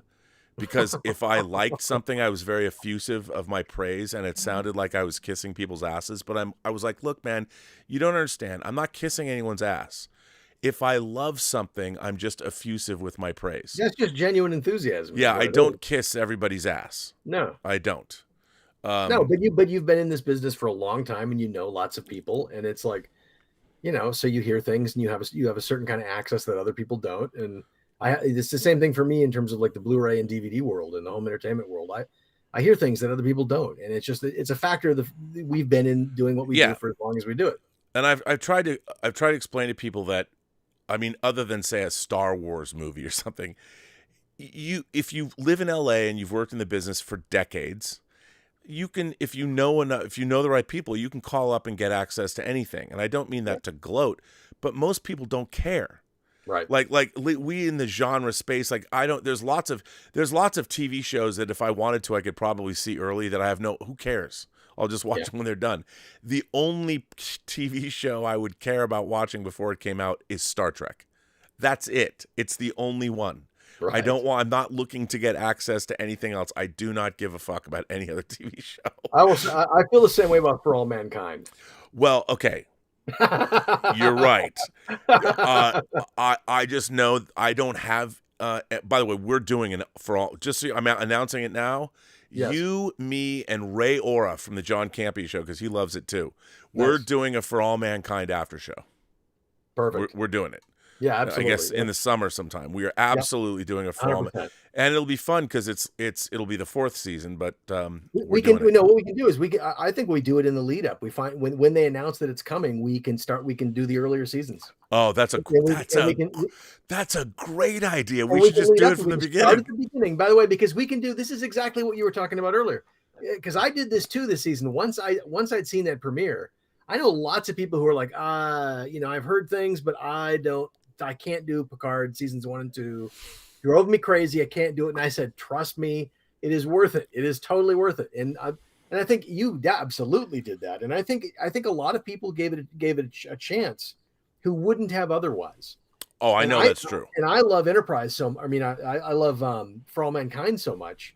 Me too. I want more people to discover that show. More people should discover that show. And I'll tell you something. It's the best Star Trek on television right now. I'll tell you something. I bet if we did that, because now that we have this show and people have come on the show, we could get because I don't want to talk about. There's actors and actresses. I would love to get to come on because there's one actress in particular that I'm a huge fan of because this show. Some of the producers and writers, I think we could probably get to. I have a feeling that would be possible. I think that's possible. Yeah, yes, and we need to do that. We have some contacts, and I think we can make it happen. So if anyone's watching this and knows anybody involved with For All Mankind, let's do that, Bill. What we have to do is calculate. We'll have to figure out when the premiere date is, and we'll backtrack it, and we'll do all 3 seasons. So There's 10 10 episodes per It's not season. that much. But it's 30 30 weeks. So it's got to 30 be weeks. But even if we did a couple of weeks, I don't know. What we can figure it out. Or because if we did 2 episodes at a time. If we had to, we'll figure it out. But it would be great to start at the beginning and invite people to take that journey with us, so that more people can discover that show, because I love that show. I think it's one of the best pieces of science fiction on television, and it's this great alternate history, and it's optimistic. It's so good. It's so good. Yeah. It's so good. Dr. Fauci's prison butt says, my only gripe with Picard Season 3 is not replacing Raffi with Miles O'Brien. A missed opportunity, in my opinion. Also, did I miss the Enterprise F being destroyed? No, I don't think the Enterprise F was destroyed. I think that Shelby got shot. I don't know if she died, but it could have been damaged or badly needed overhaul, and maybe it gets rechristened as another ship, or who knows? Yeah, I mean, because I love the Enterprise F. But I know that's why there's the Enterprise G now. I mean, but maybe it did get. Who knows? My product placement: lemon drops. Oh, there you go. The lemon drops are great. In case anybody asks. Son of John says Laris is still waiting on Picard. Picard, Laris, who?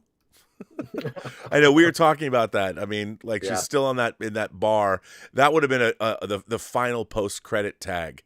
It just cuts to this bar where the camera's coming through, and Laris is just looking out at the water wherever this bar is. And it could have actually been pretty cool if they did this final scene with Laris in this bar waiting, and they had some other person, some big bad from Star Trek's history. Oh no, because she's a Romulan. Here's the final scene of Picard Season 3 that you didn't see. This is the post-credit scene that I'm making up right now, but here's how Picard Season 3 should have ended. Laris, who we know is a Romulan intelligence agent, Laris is sitting at the bar that she was talking to Picard about, waiting. The camera is pulling up, and she's just looking out longingly at the sea or the moonlight or whatever, and then someone pulls a chair back and sits down, and it's Denise Crosby as Sela, and Laris says, Praetor, and she says, I have something I want you to do. And that's the end. There's the scene. I was wondering where you were going with that. And come on, dude. Yeah. Come on. Yeah. Denise Crosby is Sela, who's now the Predator. Romulans conceivably have a long lifespan in the same way that the Vulcans do, right? So Well, yeah, but I mean, Sela was young. Sela was the daughter, so she's not old. She'll still be alive. And Praetor, and she's been in other things. She's the Praetor of the Romulan Empire, but yeah, that's I'm in my head canon. I just made up something. Yep. That is the end of Picard. Now I'm like, why didn't they do that? God damn it! And by the way, Denise Crosby totally would have done that, and it would have been fucking great. So there you go, kids. I just made it up. But you tell everybody that Rob Burnett just told everybody, or Robert Meyer Burnett. I never refer to myself that way, but Robert Meyer Burnett just told us the unseen, unfilmed ending of Star Trek Picard Season 3 that didn't get filmed. Put that out there, make it a rumor. And yes, as far as I know, that's exactly what happened. There's a great spin-off novel there. So there you go. There you go, everybody. Let's see. Wow, there's a lot of people who've written in here. So this is I'm looking. There's a lot of super chats, dude. We better knock them out quick. There's a lot. I mean, you can go at any time. I'll continue on. I can stay for legally. 20 minutes. Why did they tease Janeway so much this season and then not have her? If they weren't going to have her on the show, why mention her at all? Because I think of her connection with Seven. And the reason, like Terry told me, he's talked about the fact that, paying for the actors, but she's pretty much exclusive to Prodigy. They weren't able to get her because of Prodigy. They didn't want to commingle the streams or something. So that's what I heard, that it was a Prodigy thing. It wasn't allowed, basically. Yeah. Our friend Irene Jobson, she who has a very dirty mind, which we all appreciate. Irene says, I'm so thankful I gave into watching this and have y'all to thank for this. I love y'all. I still day engage for foreplay. Okay. I knew you were going to bring it around that way. That's why we love you, Irene. Day engage for foreplay. I believe in foreplay. That's why you got to be a cunning linguist, I suppose. Darren L. from Minnesota says, the crew playing poker and Q meeting Jack were so poetic, going back to the end of TNG and the beginning at the same time. Terry Metalis is a prophet. Totally agree. I totally agree with that. And again, it shows how everything, the legacy of characters and family and what we pass down to other people, that fit right in. It doesn't come out of left field at all. Yep, So, I think it totally works. I agree. John Kokoza says, Bill is right. The way they brought these classic storylines full circle was exceptional. The Borg teasing Q, they hit all the great notes. Yeah. I mean, that's what they were supposed to do. Yeah. Right. And I think they nailed it in a way. I thought it would be good. I thought they really hit it out of the park. And again, it's not perfect. It's not perfect, but it's way better than I ever imagined we would ever get again. Honestly, I totally agree. Smell Then Sing says, I always envisioned the Borg Queen as essentially the Locutus of Guinan's species, who fought against the Borg but was assimilated much as Picard was. I really like that idea. I actually love that idea that she's an Allurian. That's because obviously we saw them as refugees in Generations. Yeah. Very, very interesting. Mm-hmm. DWOMT says, great season, but I didn't like the Titan's name change. Titan should go into history with her own name. Not every hero ship needs to be renamed the Enterprise. That's like Voyager being renamed the Enterprise. That's a good point. I don't disagree. Yeah, I feel the same way. I think you could have had a nice scene at the end there with the Enterprise, the repaired Enterprise escorting Titan out on its next mission. Yeah. Like an honor guard, right? Yeah, that'd be great. Andrew K says, hey, Rob, this would be the perfect time to do a season 5 of Enterprise and give them the send-off they deserve. Terry could do it. I agree. I just don't think they would. I don't think Secret Hideout would want to do that. No, but I would love to see, in the way we've seen the Next Generation and some of the Voyager and Deep Space Nine people come back, I would love to see some Enterprise characters come back at some point. John Kokoza says, Rob, we need you to work your magic with Terry. They need to take these 10 episodes and edit them into a trilogy of movies and sell it as a box set. Well, I mean, you're going to be able to get a box set of all the... I think even though we talk about it as being, 3 movies, I do think that the whole series works well as episodic. Yeah. Well, and it's like you said, I think early on, the first 4 episodes are kind of a piece. The second episodes are a piece. And then the last 2 are really the big third act, as like an action movie third act. And I think that structure just makes sense. I mean, I think that's the way it works on the script and I think it just makes sense like that. Yeah, I do too. 200 Watt Studios says, so on Bigot Trek, Kirk has trouble with the glass door. He from space. I thought he from Iowa. He only work in space. Have these people ever seen Star Trek? No, they have not. 200 Watt Studio. I mean, they don't have shopping malls in Iowa anymore, apparently. Yeah, and again, that joke is at the expense of the character. You make the character into a buffoon and joke about it, just like they're making fun of Spock and his catchphrase. Like when do people need catchphrases?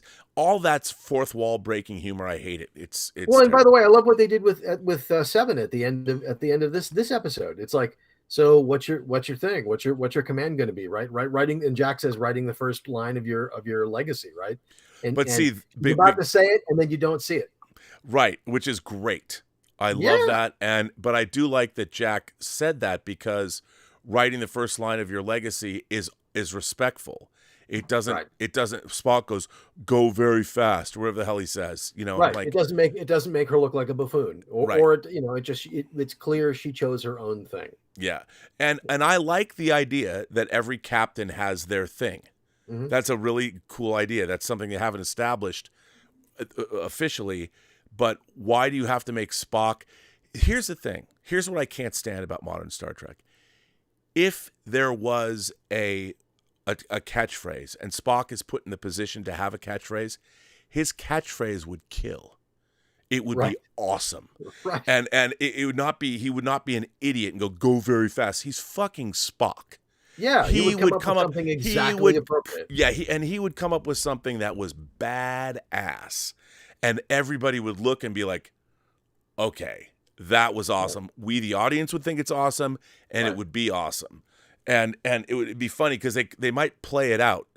And you know, he might look around and milk the moment. But Spock himself would know it's the most badass thing.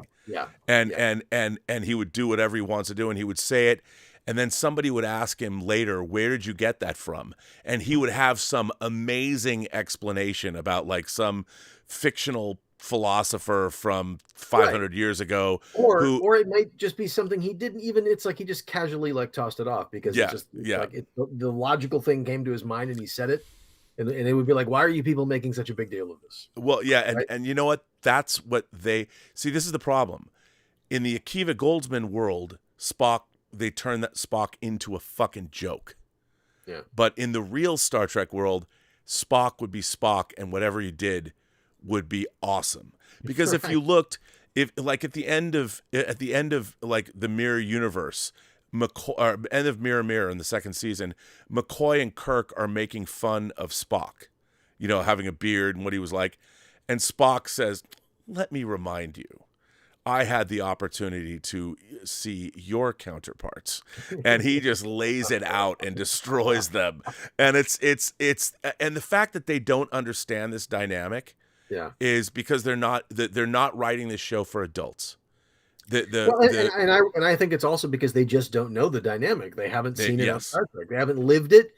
They maybe were assigned to watch some of it, but maybe they watched some of it, maybe they didn't. But they didn't live it. They don't believe it. They don't understand why it's not theirs. Right. And they're trying to like, and that's what I can't stand. Why is Spock being belittled? Yeah. Even in the trailer, he's belittled. Well, in the first season, Nurse Chapel slaps him across the head. Like, it's like, why? Like, that's just not. I mean, it refers back to an episode where hit me. Spock asks her, but it's a very tense situation. But again, it comes at the expense of the character, right? Yep. Yeah. Even if it's a nod back, it comes at the expense of the character. And that's the real bad writing. If you are compromising your legacy characters in the writing, that's bad writing. And when they chose to focus on that in the trailer. That's what Kirk running into a door and Spock, the catchphrase thing. Everything wrong with modern Star Trek is in that trailer. And I'm not saying, I mean, in terms of the attitude and the understanding of the characters, it's all right there on display. Everything I hate about modern Star Trek is in the trailer for Star Trek Strange New Worlds. And I'm not being hyperbolic. I'm explaining to you when I watch Kirk and Spock, why are you denigrating Kirk and Spock? Yeah. Why are you denigrating the literal foundational characters? McCoy did not appear in the opening credits in the first season as Dr. McCoy. It was literally Kirk and Spock are the legacy characters. And in your new trailer for Strange New Worlds, you make fun of them. And the frustrating thing about it is there's things that I genuinely like about it. I mean, like the fact that they cast Babs Alusamokin as Mbenga. Dr. Mbenga, it's like, oh my God, that's a coup. It is a coup. And what's the name of the black actor that plays Robert April? I can't remember the name of the actor, but he's also in Fresh Prince. Yeah. He's I have to say, good. He's really good. And I don't mind that they race swap the character. No, he's good. He's a great actor. Yeah, and obviously we only ever saw Robert April in an animated episode, so right. I mean, it is frustrating, and it's like, yeah. I mean, there are things to like about that show. There are things that I really, really like about that show, and then but it's just so wildly uneven. That's what's frustrating. I keep getting every time I think I'm starting to like it, something pulls me out. Yeah, I agree. 200 Watt Studio says, send Lynn Ryan the link. Get her in here, Rob. I would have to explain how I knew her briefly for a time 30 years ago in LA. She might not even remember. I have no idea. I would love to get her in here with Terry because they're like best friends. Sean O'Brien says, I love the music, but the TMP theme for the Titan felt a little off. the theme gave such impact to the 1701E used in First Contact. I wonder if they should have kept the theme until the new 1701 is revealed. I don't. I can understand why you say that, but remember that the motion picture theme became the Next Generation theme. Yeah. So, and what they were doing is saying this is the next generation. Right. So I didn't necessarily have a problem with it. Scott Bartholomew was the one who asked about what we were drinking. We answered that.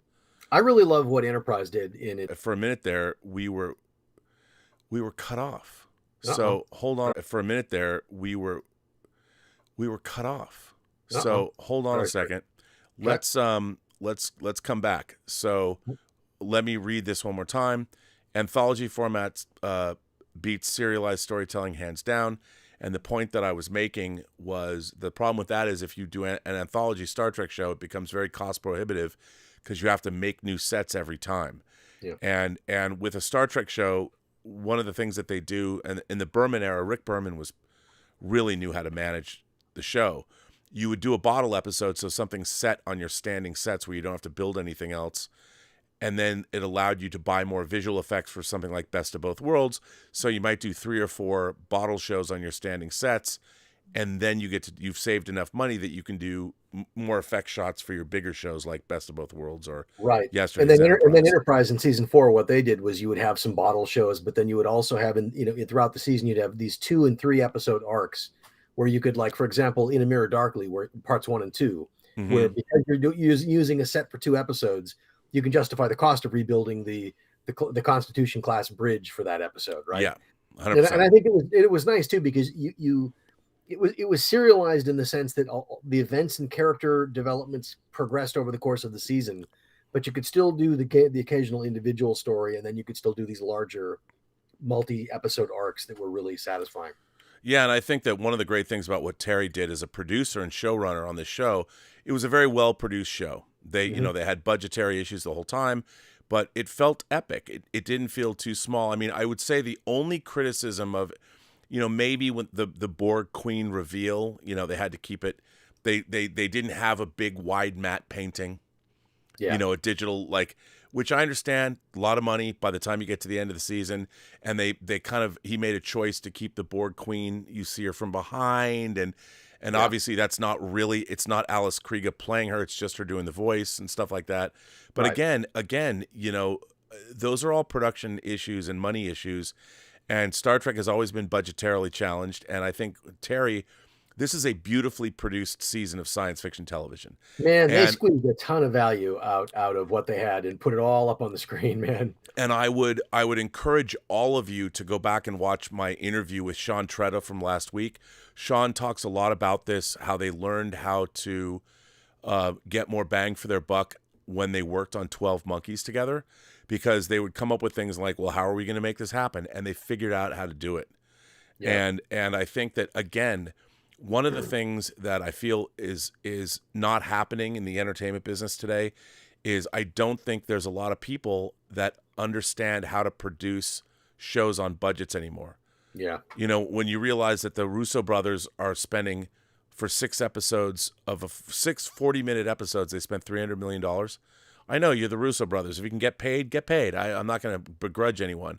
But on a budget and you don't own the program or anything, what Terry learned as a showrunner on 12 Monkeys allowed him to produce the kind of 10-episode season of Star Trek that felt bigger than it had necessarily any right to feel, considering most of it was shipbound.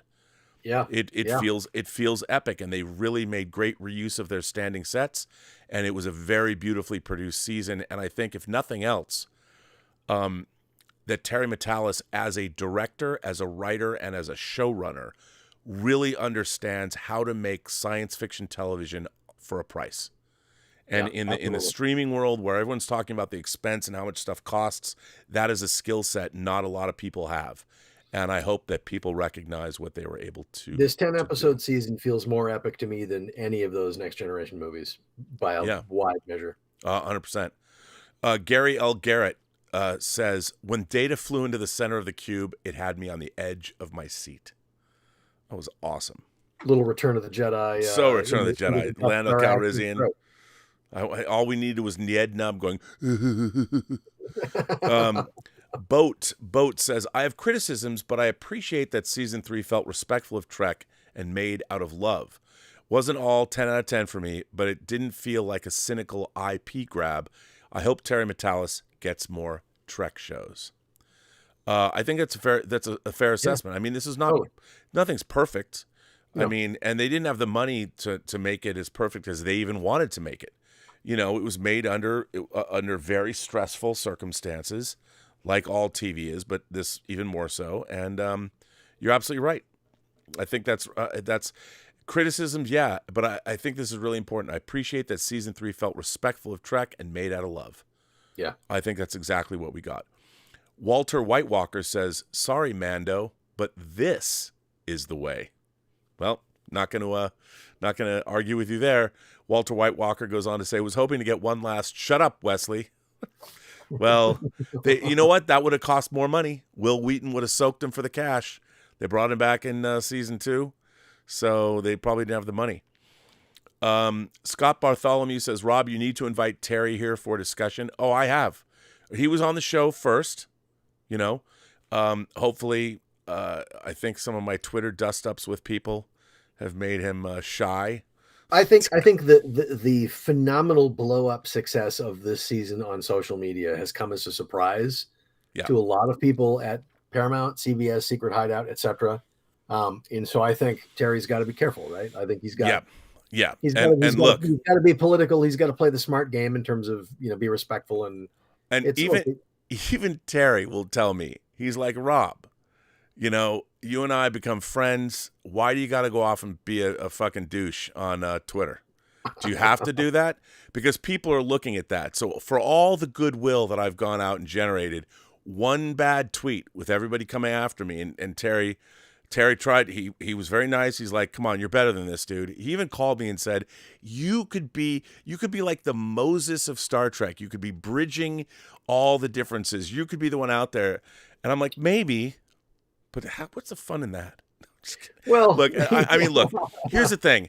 Terry Matalas. You should just be a little bit more careful. I know. But look, people are like, well, I've never worked in television except on Femme Fatale. I've worked on a late night Skinamax show. I directed 5 episodes and edited 5 episodes of TV. I can't get a job. I'm not going to get a job working on Star Trek. I mean, it doesn't matter how good or how nice or whatever. I've never worked in a writer's room. You know, I could work in post. I could be a supervising producer and offer wise pearls, but no one's going to give me a job, especially anybody while there's the Kurtzman. Look, no one's going to give me that job. No, so. but I think, look, that which may be true. And certainly there's all kinds of reasons why that might be in this industry, the way the games you have to play and the line you have to go and all that kind of stuff, the butts you have to kiss. But, you know, look, part of your charm is your authenticity. Yeah. What you see is what you get. When you occasionally dig a hole in front of yourself and lay a mine and then step back and then just step right on it. that usually comes out of you being authentic in your enthusiasm. Well, I mean, that's the thing. So, yeah. I think that's the one thing that people have always known about me. And I've often said that the only currency that we're going to have in our AI-drenched 21st century is authenticity. And especially in the YouTube space, you're never going to get me being anything other than my authentic self. And it's very funny when people come after me and call me names or disparaging things. I'm always like, you know, there's thousands of hours of me talking on the internet, thousands of hours of me sober, thousands of hours of me drunk. I mean, I'm pretty lucid right now, but I mean, thousands of hours. What you see is what you get. Yeah, and if anybody takes the time to look, they'll figure out who you are. Yeah. I mean, there's 844 episodes of Robservations alone, and I've been on the YouTube for 8.5 years now. So it's like what you see is what you get. And I think my thoughts on Star Trek are very they're very aware. People are very aware. Yeah. But you know, because everyone thought that I'm like shilling for a job. And I've tried to explain to people what job. That's not how the entertainment business works. Yeah, I mean, look, people that say that kind of stuff are people that just don't have any connection with this industry, don't know anything about it, don't even bother to know who you are. I mean, yeah, I would say this. It's not even worth bothering about. No, but I would say that Tango Shalom the last thing I did that I produced and edited and Yeah. was the post supervisor and the VFX supervisor. A little, very tiny indie film that I made. It was when it was given to me, it was kind of a disaster. And you can watch it on Peacock. It just started. It was just dropped on Sky Store in the UK. Nice. So you can watch Tango Shalom. That was done for a fraction of the budget of one episode of Picard. Dude, you've produced how many hundreds, maybe thousands of hours of content? Yeah. I mean, just the Star Trek content that you and Roger produced alone. I mean, come on. Lord of the Rings, X-Men, Yeah, right. Superman. Exactly. So, but people don't know that. And it's, but I would say this. I mean, I have made feature film. Terry has not made a feature film, I don't think, but it's, you also have to be you have to have the right job for you. I mean, Walter Mosley, the great American novelist, could not hang in the Star Trek writer's room. He pissed somebody off, and he's Walter Mosley. Because, well, look, it is at the end of the day, it's politics. I mean, the industry, like any other organization, studios and there are levels of politics, and it's just a game you have to play. Networking and favors and approvals and egos and that takes a certain kind of human being to navigate all that, and I don't have the fucking patience for it. No, I mean, I would. It would have been great to have worked with Terry's team on Picard season 3, and to have been in that writer's room with those writers. Yeah, and I could have taken a position of like a writer's assistant. When you're a writer's assistant, that's how you work your way up in TV. And it would have been fast, and I would have taken that job. I would have been, and if they allowed me to chime in occasionally, I would have loved to have done that. And I wouldn't have had because you could be the guy, like the technical advisor, who says, well, okay, that what you're talking about was done in these 3 episodes, but you could spin it like this. Yeah. Or, right. Or that could connect back to this thing from that episode. Yeah. That's a really valuable skill in the Star Trek world. Like somebody who works on Star Trek. And the good thing is Terry seems to be kind of that guy. But the thing about Terry is he worked in post on Deep Space Nine. Yeah. He was Brandon's assistant. He worked on Voyager and Enterprise. Yeah. And so and also if you look at his career, he's worked on a lot of IP shows like Nikita. 12 Monkeys was an IP show that he took over and made his own. I mean, he started, he didn't take it over. He made it from scratch, but it was based on a previous IP that was based on another previous IP. Yeah. 12 Monkeys was based on Chris Marker's La Jetée. So it's all crazy. So Scott, I've asked Terry to come maybe next week. We'll see. But I would imagine that Terry's a little trekked out by now. He's been tub thumping for this, and we're still doing it. But I would imagine what Terry wants is a job. Yeah. He wants as anybody creative person would want. I mean, he's lived with this for 2 years. And what a great vindication to have your TV episodes that you directed on IMAX screens across the United States. I can't even imagine what that was like for him. Yeah. Amazing. Cool. Fantastic. And he deserves it, man. He deserves all the credit because, boy. 100%. I can do a couple more and then I got to bail. Yeah, no worries. Mark Croson says, Star Trek deserves a dose of verisimilitude. Anything else is campy and disrespectful to canon and reeks of, now here's a word I don't know, ultra-crepidarianism. I don't know if that's, I gotta look and see if that is an actual word. But I think you're right. I think Star Trek does need a dose of verisimilitude. I'll just keep rifling through these. Tom Jr. Jackson says, don't forget the tips, good sir. Oh, I've read them all. Scott Bartholomew says, like the way they call each other week part Vice episode. Wait, I like the way they call each other each week. Oh, I see. I like the way they call each week part, as in part 1, part 2, part 3, part 4. I think that's great too. I love that. Walter White Walker also says, Chekhov, the cameo I never thought I needed. It was great. Go Walter Koenig. Bradley Burnett says, this season of Picard has been a true gift to us old Star Trek fans. Watched the finale in my office at lunch today. Thankfully, no one saw me get teary-eyed. I hope to meet Rob at the Friday Night Tights meetup. For those of you who are wondering what that's about, next week I will be at CinemaCon in Las Vegas. And Gary Beekler is going to be there. I'm going to be there with John Campea. A lot of YouTubers are descending on Vegas. The Popcast guys are there. I want to hear. I want to hear everything there is to hear about that you see about Dune Part 2. Dude, Just putting that out there. oh my God, I am so excited for whatever. We know Warner Brothers is showing The Flash, so we get to watch The Flash. I'm hoping They're going to they'll drop a Dune trailer there. I've got it, the Dune teaser. I've got to believe it. I think they will too. Yeah. And I also think that we're going to see Mission Impossible: Dead Reckoning. Oh, Because they showed Top Gun, the whole movie. Although, I heard the cut of Mission Impossible they showed was like 3.5 hours, like a couple weeks ago or a couple months ago. And I'm like, if they come, and Tom Cruise will probably, he made a video last year, but I bet he'd come.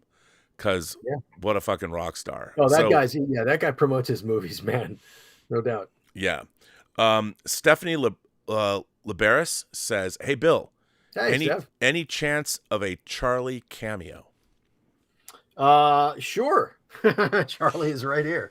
Charles Bartholomew. Here, let's go full frame on Charlie. Charlie. Tell us about Charlie, Bill. Charlie is Charlie's my best pal in the world right here. He is we adopted him a bunch of years ago, and my wife and I are part of do work with cat rescue groups, volunteer with cat rescue groups, and my wife's on the board. So we went over to the house of the woman who runs the local rescue here in Orange County, and I was fixing her computer, and there was a big cage full of kittens sitting right next to me, and Charlie was a little kitten who was going absolutely crazy, screaming at me, and I was you can't see him right now, Charlie. We're turning around, bud. I was so focused on the computer that I didn't notice. It turned out that some friends of ours decided they were going to adopt him, and they asked if we could. They live up in LA. They asked if we could watch him for just the weekend, and they would come down and get him. And he was at our house for 1 day, and he did not leave my side. When I would, he'd be running around with our other cats and stuff. And I'd look up and I'd wonder, like, where is he? I wonder what he's doing. And then I would look down and he would be sitting right next to me, like right next to me. And he's my shadow, man. It's like if they ever made an action figure of me, he would have to come with a Charlie accessory. He sleeps right by my head. He's literally sitting. He's within 2 feet of me at all times throughout the day as I'm working in the office. He's just with me all the time. He's my pal. Walter White Walker says, in his headcanon, Trip Tucker is a descendant of Gordo Stevens. Yeah, totally. Yeah. Charlie. That's amazing. Duke Devil 95 sends 10 Burnett Work memberships to people. Duke Devil, thank you so much. That's so nice. Scott Bartholomew says there should be a state funeral when William Shatner dies. Goddamn right, even though he's Canadian. There absolutely should. 100%. He should lie in state for a week. But don't say that. He's 92. He could be 100. I want Shatner to be 100 years old. The man went to space, and how great did we all feel when that happened? Oh, my God. Like, of all the people who should get to go to space, God damn it, William Shatner should get to go, and I'm glad he did. Yeah. Yes. Thomas Logan says, R&B, tomorrow Paramount hires you to write and direct the next Trek film. They gave you $100 million, but it must star the TNG crew led by Patrick Stewart. What is your Trek movie? Go into detail, Bobby. That's putting me on the spot. I mean, yeah, that's right. Here, I don't know. Just, I think off the top of my head, I would say that following up on this, I think it would be what if the Borg have always been the result of something that happened, and which we don't know what that is. We talked about this idea last time. What is the origin of the Borg? What is the origin of the Borg? Now, yeah. David Mack did a great series of books leaning into that. Yeah. But I would say that if you did something maybe along those lines where not making it a Borg necessarily a thing about the Borg, but more delving into certain origins of the universe and tie it in to the humanoid species, the preservers that seeded the Milky Way galaxy with all the humanoid life, and I would make it an archaeological story about the origins of life in the Milky Way. It's a big scientific, it's a big like high concept idea. Where did we come from? Yes, and there's an existential threat involved. It goes back to the 6th season TNG episode The Chase, when they were looking for and that's when Salome Jens played basically a preserver, and then she went on to play the leader of the Founders, something along those lines. A big sci-fi idea that ties back in with Picard's archaeological yearnings or whatever, that also has an existential threat, not that's going to destroy the Milky Way, but it is maybe a slow burn that could destroy the Milky Way in 500 years or something. Since you just asked me... Some kind of puzzle needs to be solved that ties into the biggest questions about humanity and the galaxy. And yes, something along those lines. That's just off the top of my head. Chairman Meow says the Enterprise G is a multiple refit old ship. The Enterprise is the flagship of Starfleet. I know that they should. I think they should have left the Titan. I agree. I understand why I think that was one step too far, but you know what? In a show like this, it's okay. I'll give it to them. They christen it the Picard, but the Titan deserved to continue on. I think Titan would. Yeah, I agree. I would agree with that. Duke Devil 95 for $25 super chat says this is actually Bradley Burnett tipping on my YouTube channel name. Ooh, Bradley Burnett, you're Duke Devil 95. As an old Trek fan, I love Picard season 3. The greatest gift of this season for me is getting to talk to my college buddies about the Star Trek we love once again. I totally agree with you. Yep. Mark Altman made a tweet, because I met Mark Altman because of the coverage that he used to do of The Next Generation in Cinefantastic magazine. He'd write these 100-page articles that reviewed the season, talked to everybody, and those articles were essential reading. And in 1994, right after All Good Things aired, I met Mark at the San Diego Comic-Con for the very first time in 1994, and then we went on and made Free Enterprise together, and he talked about being at the IMAX event last night.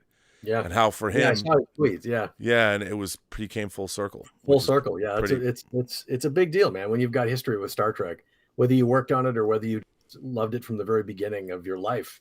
I don't remember a time I didn't love Star Trek as a kid. This is a big deal this season. It is.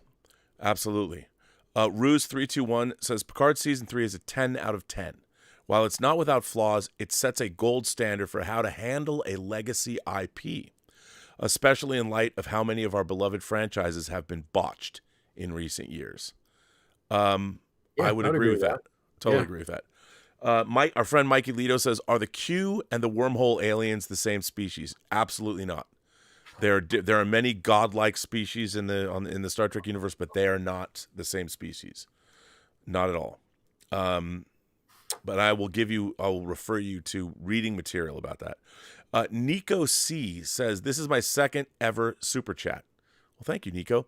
Against all hope, my friend Gunther and I are sitting here having a bit of sambuca after he is fully settled into his retirement home, which he loves.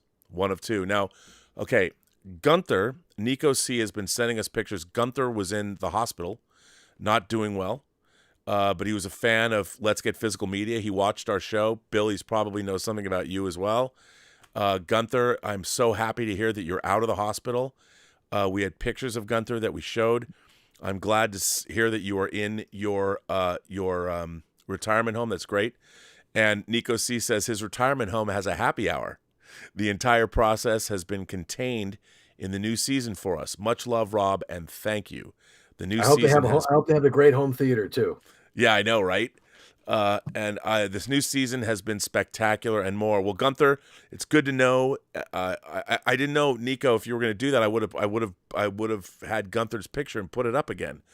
Gunther came to America in the '60s, and it's good to see that he's still kicking. And you and Nico are hanging out, having sambuca at the retirement home. I got to find out where that is and come visit you guys, man. We should do a show there. Put Gunther on the air. Right. That's awesome. Yeah, let's drink to Gunther. Here you go, Bill, to the sambuca. Yes. Skull. Joey says, Rob, how do you say cheers in German? Skull? Is that? No, cheers in German. What is cheers in German? I don't know. Hang skull, on. Skull is more Scandinavian. Yeah, cheers in German. Slanja is what, Irish?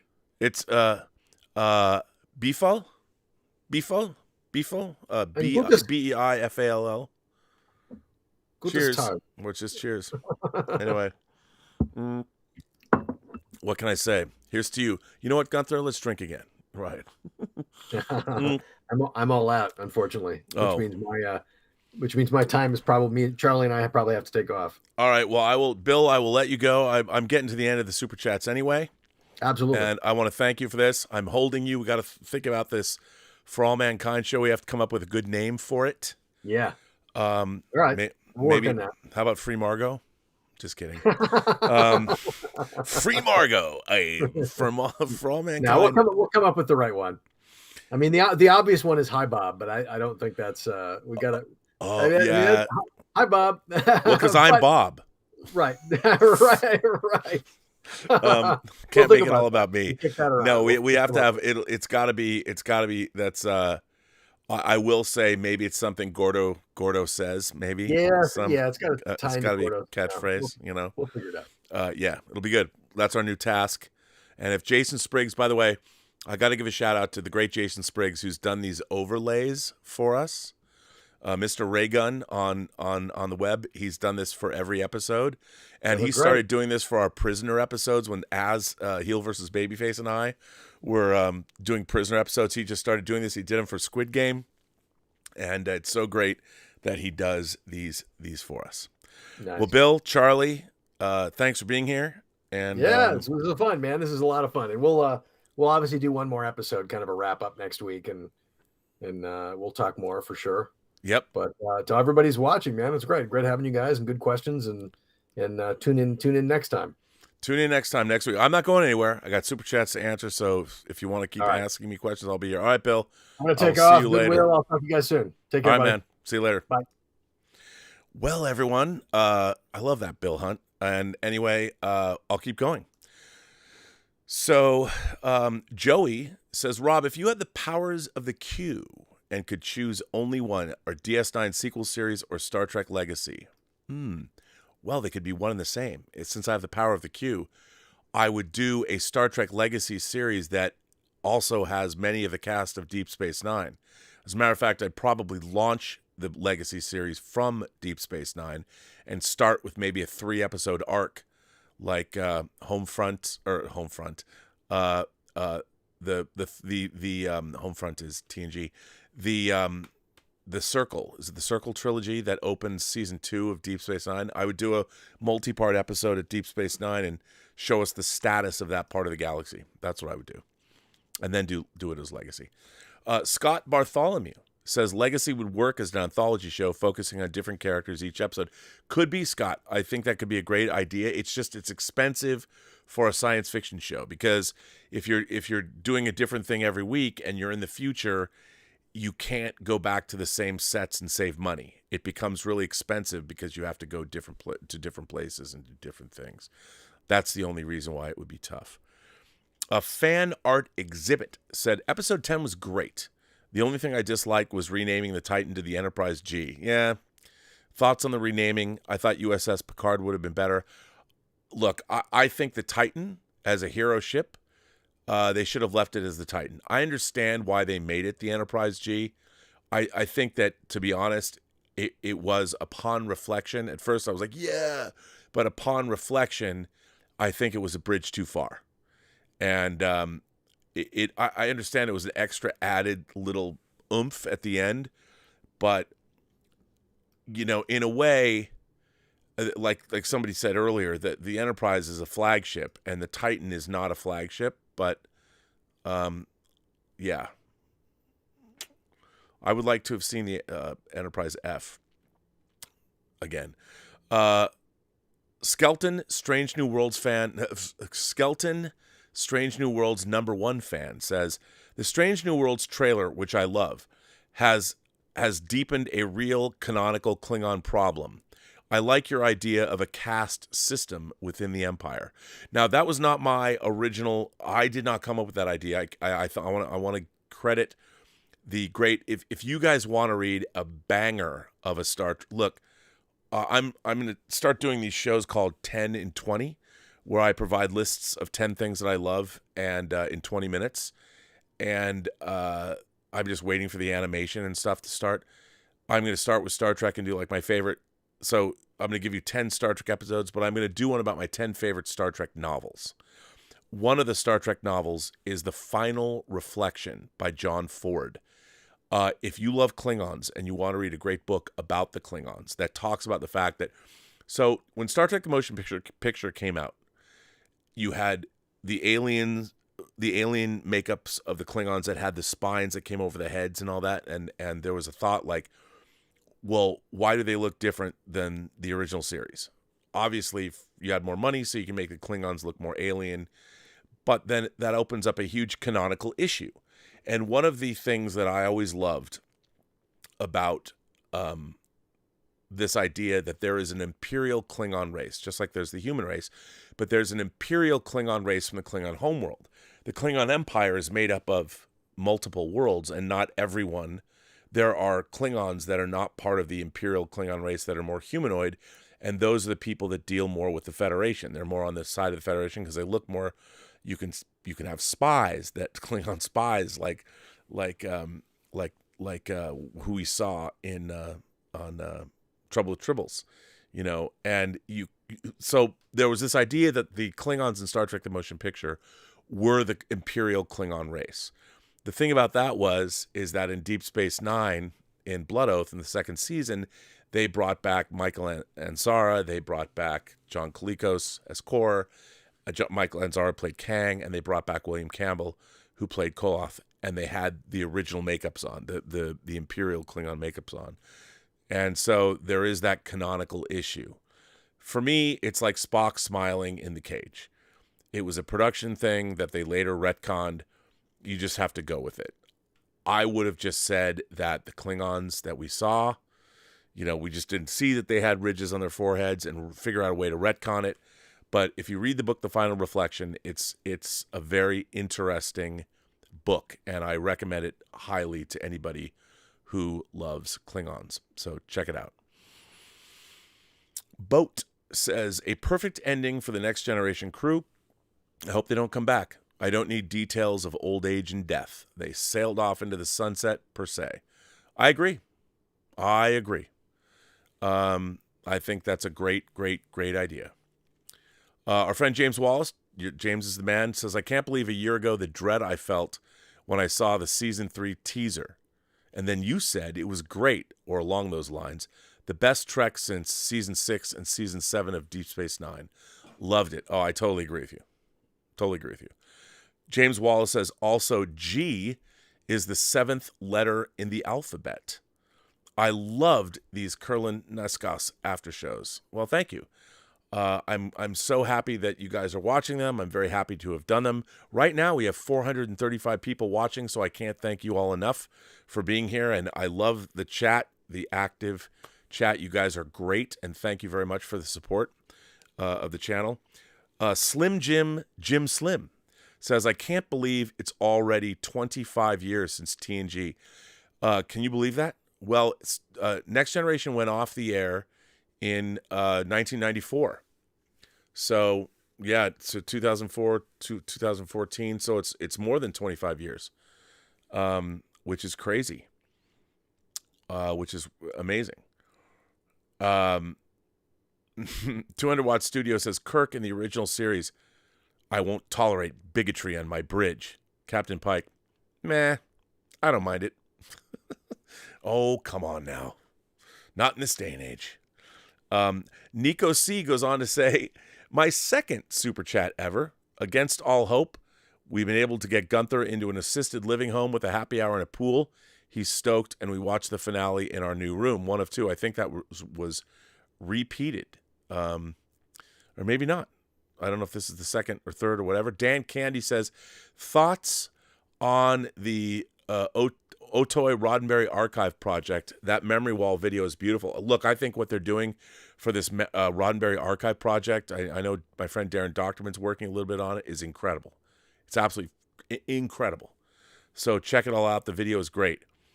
Nico goes on to say, our experience, Gunther's experience, our experience with this difficult part of his life was contained within the 3rd season of Picard. We will never forget it. Thank you, Rob, and it has been an interesting and unforgettable experience. Nico, well, thank you again for the support. It was great to hear about Gunther, and I'm glad he's out of the hospital and into a home where he can enjoy his life. And I feel like, again, you know, one of the great joys of doing this show and having an ongoing YouTube presence is you end up meeting people that you interact with all around the world that you develop relationships with. And, you know, I feel like Gunther has become somebody that if Dieter were here, he would love to hear this too. I'll have to tell him. But it's great. It's great to know that Gunther got better and he was out of the hospital now and living his life. And once again, Skol, cheers. Mm-hmm. Kevin Morales says swords are fun. They are. Swords are fun. Kevin Rubio says Tom won't be there. He's shooting part 8. He's referring to Tom Cruise.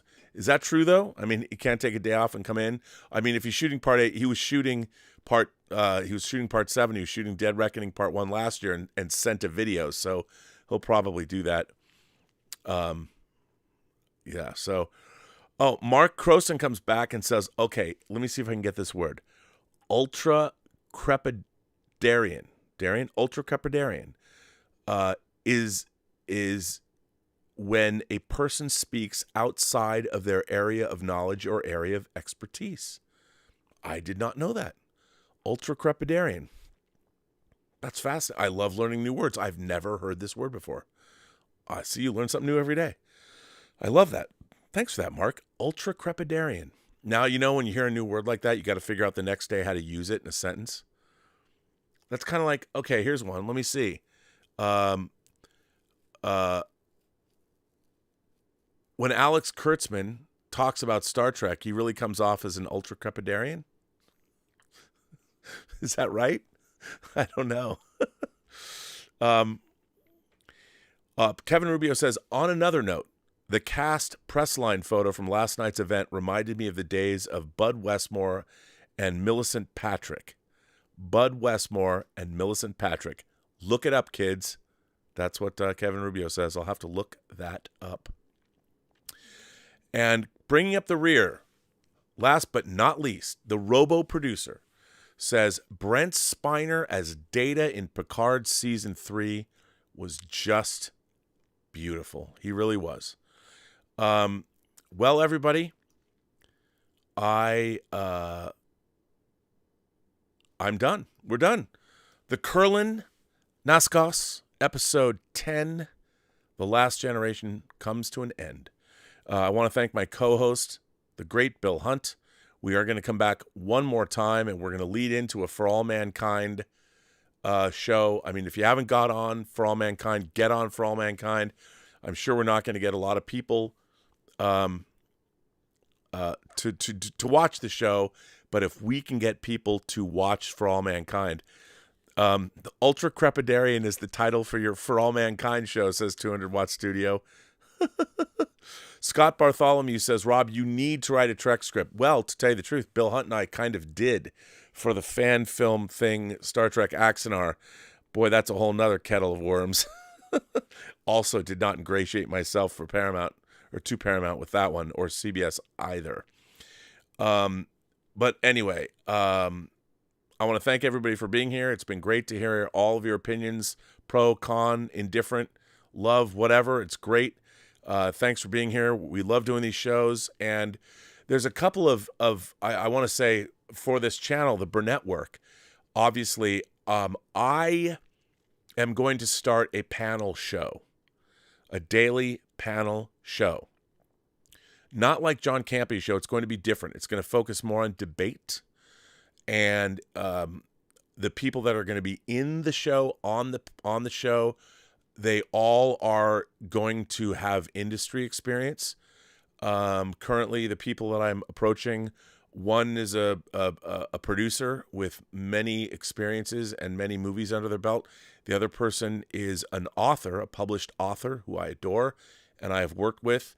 And there's a few other people that I'm talking to. And there's also some other people that are doing shows that they already have a bit of a YouTube presence, but they're going to come on and start doing shows for the channel. So there's a lot of expansion happening on the Burnett work. As its namesake, I always thought it would be cool if on this channel I could have 12 hours of original programming a day, 7 days a week.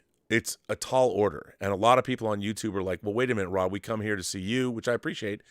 But, you know, like I'm a huge fan of what King Tannic does. If you guys, I know a lot of people who watch Star Trek aren't into anime, but I'm really proud of the Otaku Experience, which airs every Thursday on this channel at 2 o'clock. You can watch it. The 12th episode aired today. We have Architects of Imagination, which is a video game developers podcast. I'm very proud of that show. The first episode dropped last Saturday. I've got a lot of things coming up. And, of course, I'm going to be doing more shows. The panel show I'm going to do. Robservations I'm still going to do. I'm going to do RMBs 10 and 20. I'm just waiting to get music and the opening graphics for that. And what that show is going to be is I'm going to take you through 10 things. The first episode is going to be my 10 original series episodes from the first season of Star Trek from the 66, 67. It's not going to be definitive. It's not going to be every episode. It's just going to be for people that don't know much about Star Trek, find it intimidating. I'm going to say, like, okay, here are the 10 episodes that are essential viewing to understand what Star Trek is from my perspective. And that's going to be called RMBs 10 and 20. So these will be lists of 10 things in 20 minutes. And I'm getting ready to do that. Dieter Bastian, we still have him on Let's Get Physical Media. So, yes. So there you go. Tony's Workbench says, I enjoyed going on this journey with you, Rob, my silver platter pal. Does that mean you worked at Silver Platters? Did we work together at Silver Platters? Silver Platters, of course, is where I worked from 86 to 88 in Seattle. It was a Laserdisc store. It was at the time the largest optical-only disc store in the world. Darth Plato says, can you tell us this list now? No, I can't. You have to tune in and find out. But I do have the list because I've to be honest, it's going to be an edited video. It's not live. It's going to be have a little bells and whistles, fun to watch. And I've written the script, so it's actually going to be a script. I will be reading the script. There'll be voiceover, and then a lot of video illustrating all of the edits and all of that. So anyway, check it out, everybody. Thanks for being here. This was a great stream. I very much appreciate all of you. I was going to do a Robservations today, but I was working. Robservations will be back tomorrow, along with Midnight Musings. I'm probably going to do Robservations at about 4 o'clock in the afternoon. So join us for that. Thank you all. And as always, live long and prosper. Thanks, Tom Jr. Jackson. You're a great man.